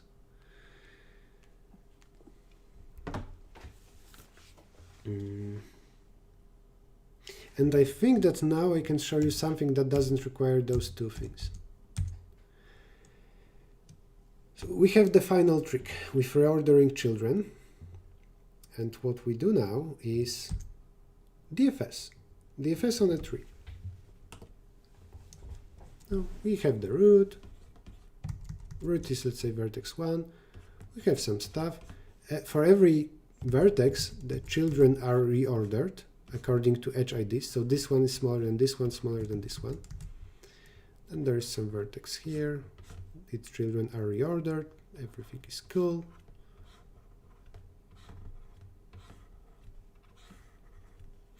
And what happens when we are there? In this guy. The hard part is asking about increasing paths going up. So those that go above some time to something here, I'm talking about this vertex being a candidate to be D, the query. So maybe we will go a few times up, but then there for sure we will go to the right. I only want to allow siblings to the right. And now let's change this a little bit, sorry about that. Let's say that edge IDs are sorted decreasingly from left to right. Like, let's say this one is 10, 8, and 3. Okay? Like that. Then, because I changed this, then from D I should go up and then go to the left. And now here's a nice observation. If we go with DFS for this tree, we visit this vertex, then this one, go up, then this guy, go up, this guy, and so on in this vertex, in this order. Then starting from D, we can go with increasing path to anything that was already visited. So those are our candidates for blue stuff. And those are not. Thanks to the fact that only those are visited, if you now only processed those, then it's guaranteed that when we go up a few steps and then turn to the side, we will have proper comparison between those two edges. Do something easy? No, I'm not doing something easy today. And now, so what do we do? When we are at any vertex, we treat it as something blue. This DFS, by the way, is just done once at the very end. Let's say that this is blue, here there is 14, then I need to say that, yeah, this is a good candidate to be the end of a path, as long as the time of query is greater or equal 14. So when I'm here, I put somewhere in information, if time of query is greater or equal 14, then +1 to the answer. And now I keep going through this DFS, and whenever I have a query starting from some D, and assuming that time is now 17, I will get +1 to the answer, with some conditions here. what do I need? I need to guarantee two things. I need to guarantee that this path is decreasing, and I need to guarantee that this path is increasing. I mean, this one is increasing when we look from above. How to first handle the fact that this one must be decreasing when looking from below? When we go with DFS, eventually we'll exit from this vertex, then we will eventually exit from this one. There is some maximum decreasing path starting from this vertex up. Maybe already it ends here, because maybe this value is not 10. Maybe it's 16.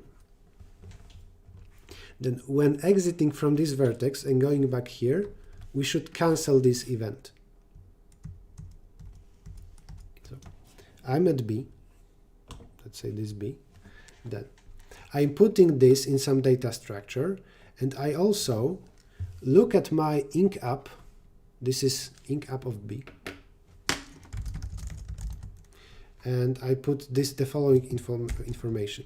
When exiting, so when exiting of inc app of B, push back this event. And then I know eventually in DFS, when I will exit from this and I will go up and to the side, I need to cancel this event. So just maybe add the same thing but with -1. This is how I can handle and guarantee that when I'm in some yellow D, if I have in my data structure information about this tuple, that for time greater or equal 14 we have +1 to the answer, for sure it represents some decreasing path starting from B and going up. In this case, 16 would, wait, this is not up, this is deck up, right? Yeah, because we want from D to go increasingly up and then increasingly down to B. So from B, we would be happy to go decreasingly from B up. Sorry, this is deck up. So that's first thing. When we are at B, we do this. And later, when we exit any vertex, we check what is inside when exiting of this vertex. And we parse those events. And we do -1 on them, or just we erase them from some kind of set. And second thing to guarantee, BFS is understandable. Yeah, but BFS will not help today. And when we have query from yellow guy, what do we do?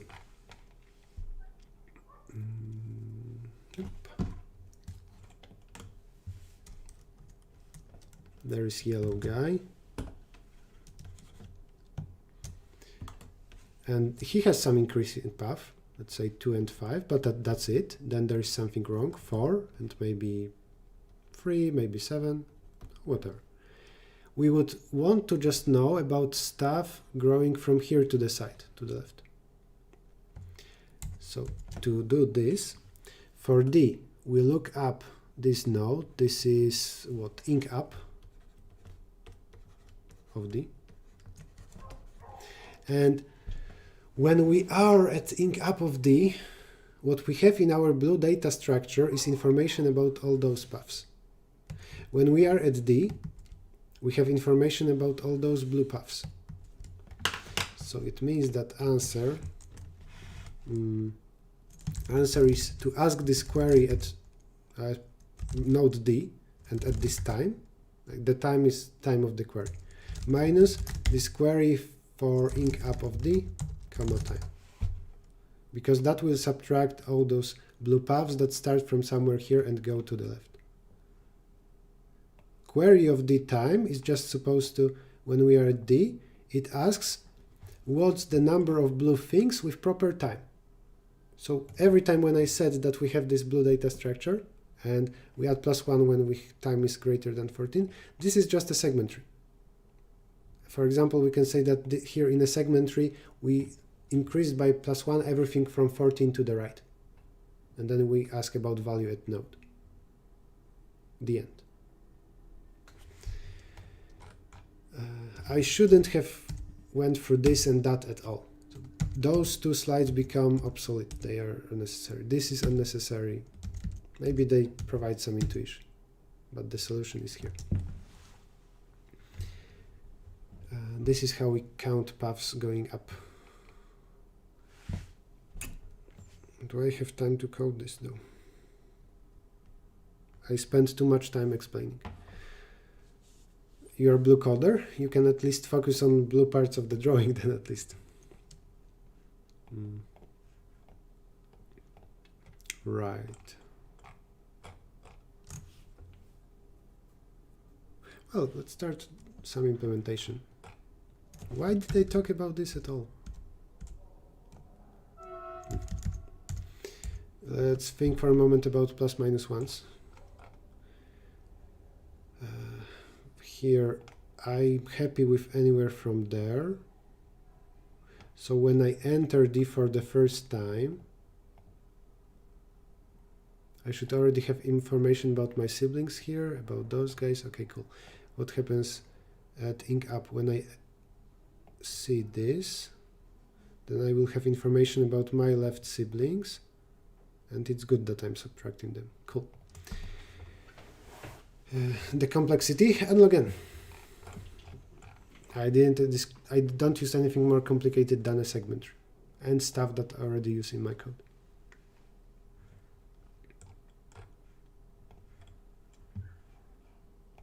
Okay.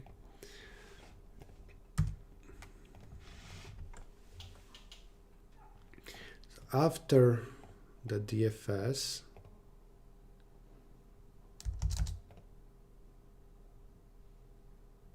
no, inside this DFS, I need to sort edges.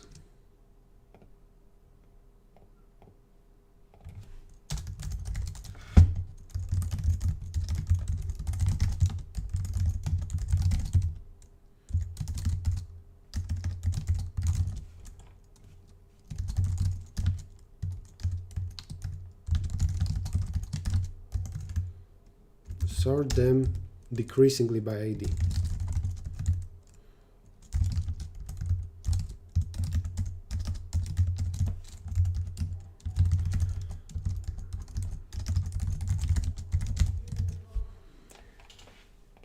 I use here binary listing, so in this DFS that's it, because I need inc up and dec up. I think I will also need nodes where this path ends, which is a bit annoying, but that I will resolve later. This is first DFS, cool. As we go here, I'm going to compute pre-order and post-order.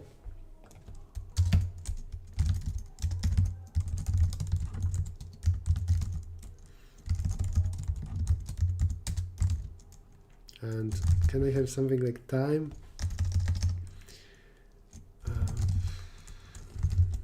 Let's say this. When I enter a vertex, pre-order of A is order time plus plus. And here, post-order A is order time. Right, I don't need to increase here. Do I?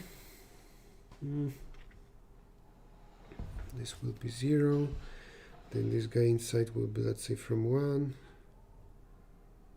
to I think plus time is better, or just -1. Yeah, -1. This is the last one that was actually used. Okay, now we have pre and post orders. This gives us some ordering for a segment tree, and edges are sorted properly.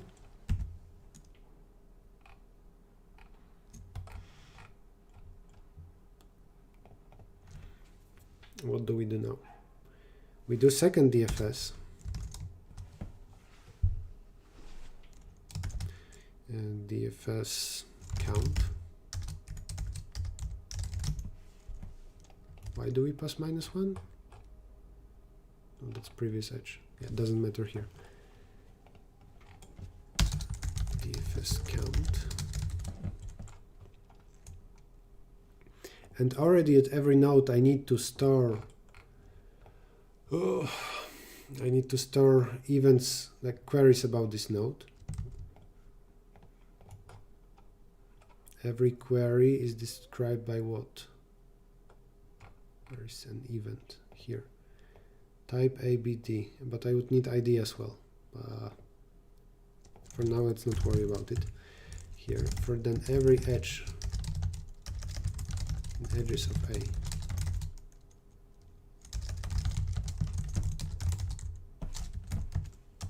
Right, good. If this is parent of A, continue.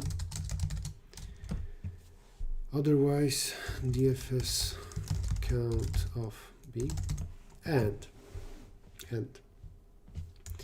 when we enter a vertex, here we need to ask the blue data structure about for all the queries. So we need something like for queries in A, we need to answer them. For each of them, I need to know their time and some other stuff.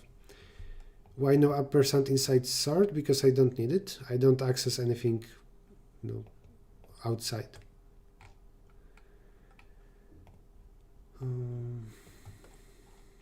Every query here, should it be just described by ID and time?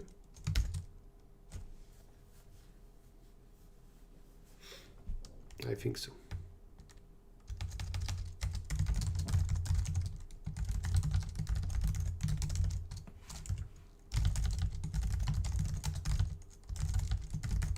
Am I even allowed to use a variable named time? Yes, I am allowed. Okay.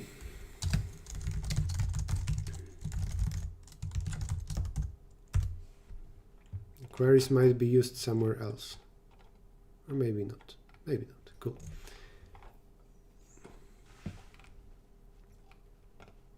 Okay, now we ask, what does blue structure know? It says, when there was blue with 14, it increased the range from 14 to the right. Then we can say that there actually at 14 I increased by 1, and here I need prefix sum. So if I'm asking at time 20, then I'm getting the sum over all the updates with time smaller than 20. And there will be no ties in this problem, I think. No, maybe.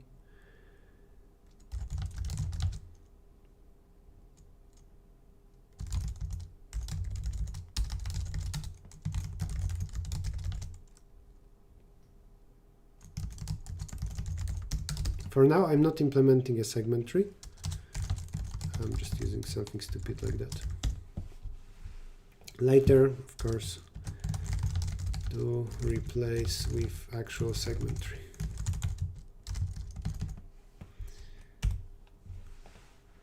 All 100-point submissions to this task come from the Polish team. Did you teach them something? Some of them are my students. Well, I think they know centroid decomposition well. Yes, I taught our students centroid decomposition well, at least 2 of them.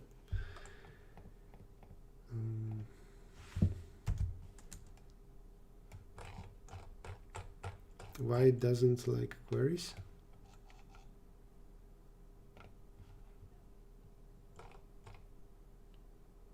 It should be vector of pairs.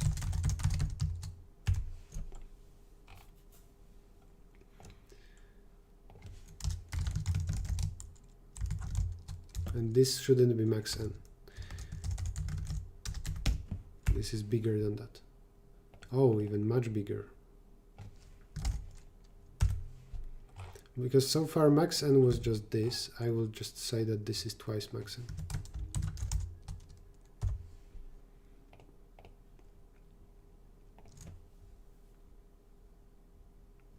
Okay.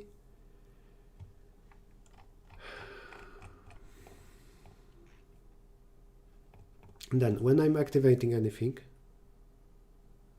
and that's when I exit a vertex, so here, activate from A to parent of A.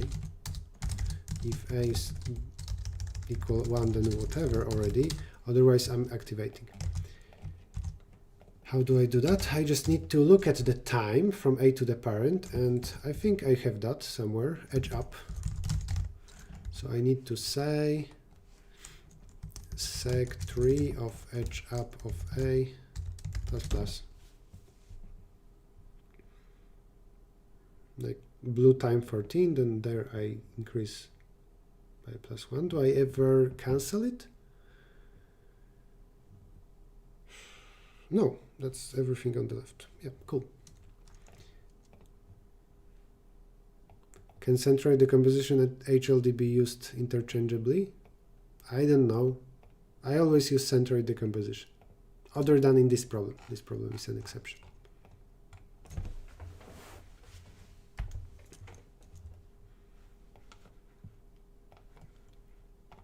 Fine, so what do we have here?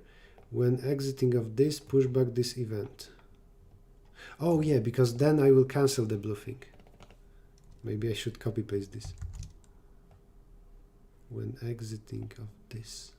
Okay, okay. Just as long as deck up is a node, not length. So far it was length. I guess that second will give me the node. I'm not sure what's the best method to do this. When exiting this guy, then we need to cancel this event. Do we want to cancel this event?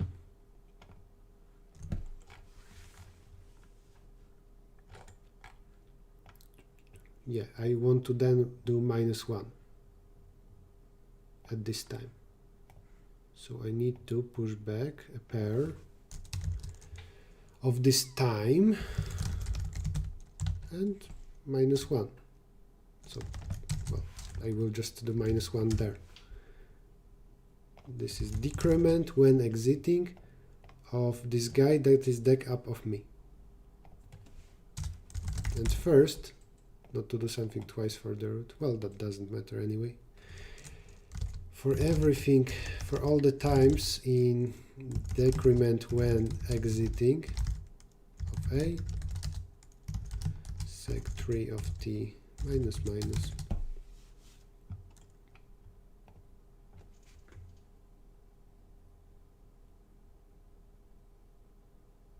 Yep.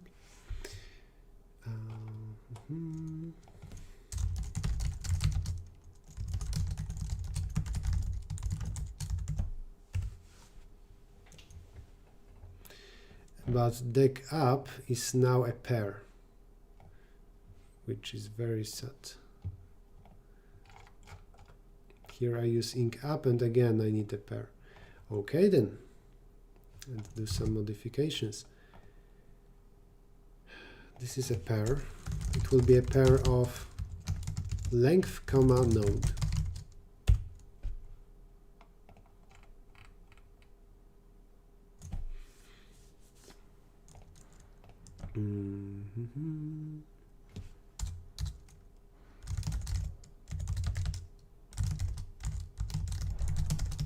Function increment will increase the length by 1, and it will not touch the second value.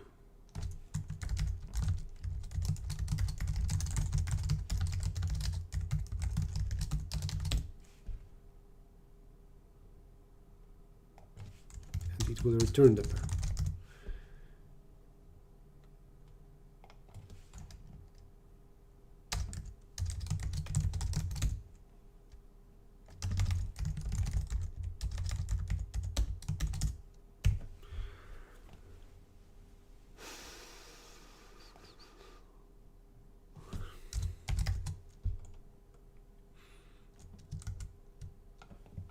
From A, this might be the root, but that's fine. Okay, and then same stuff here. Ink. Now we have pairs, length, comma, the node. I will define that. Pair, length, comma, node.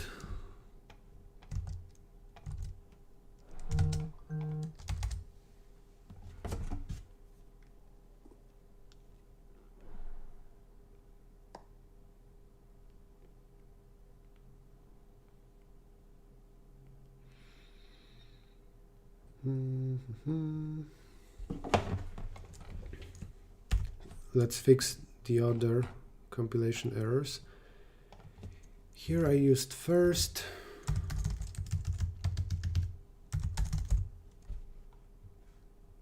What else?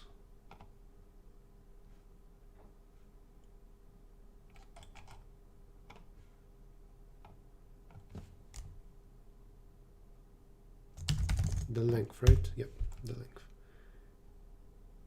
Right, I fixed everything to make it compile. What else happens? DFS count, DFS count.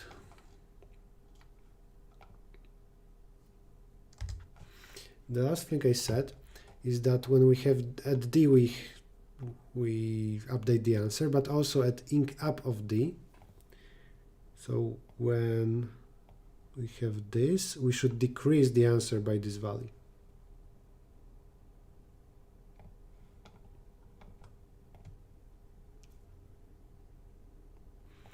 Let's maybe do this. If ID is smaller than 0, it means then that it's negative, it's the opposite case. Can query ID be 0 though? Let's say that query ID is from 1 up. That would help me. Then multiplication is -1. Fix it to be positive, and here like that. Then I'm able to subtract 1 instead of adding.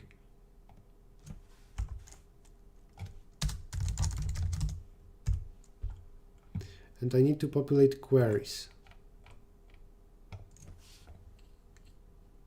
As I read through events, if I can do it inside there. Next available ID. So when I have this, I need to say, no, that's not here because I didn't yet run the first DFS.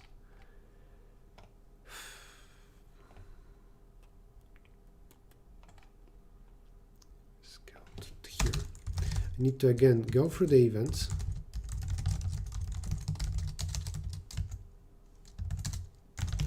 Last edge ID is by default -1. If type of this is activating an edge, then last edge ID plus, and if count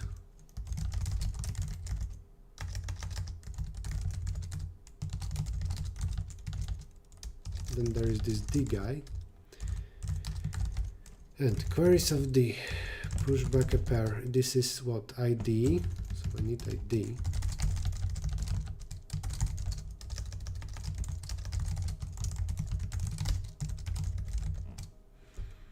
Push back, and I want this ID to be starting from 1. I plus 1, comma, what the time, I guess. What's the time? Time is last edge ID, so the time can be -1. And even more, inc up.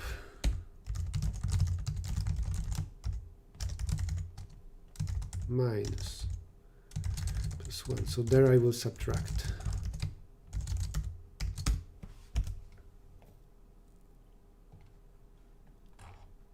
What do you want to read?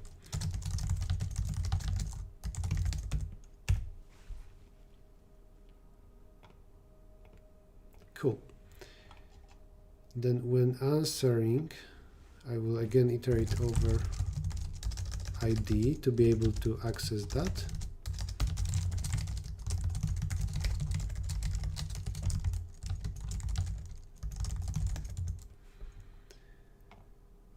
And in count type, I will add answer of I plus 1.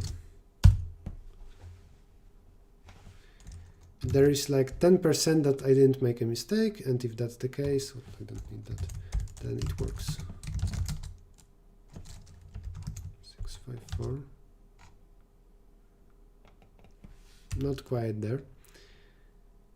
211. All those are too small by 1.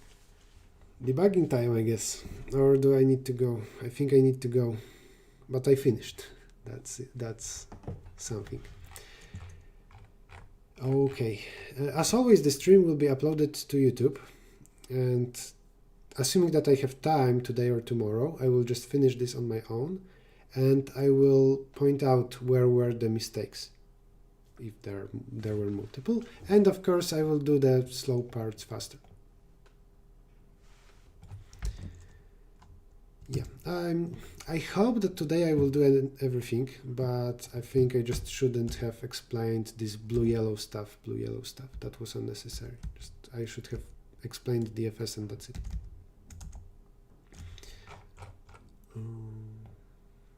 Still, the stream was quite long. Maybe I will just describe the solution in short in code versus comment below BOI blog. Any questions, guys?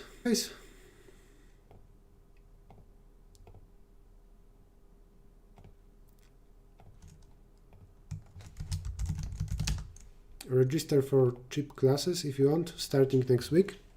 The topics will be much easier than the stream today. Join the Discord if you have more suggestions, questions. No, not Discord. Discord. Yes, I can type.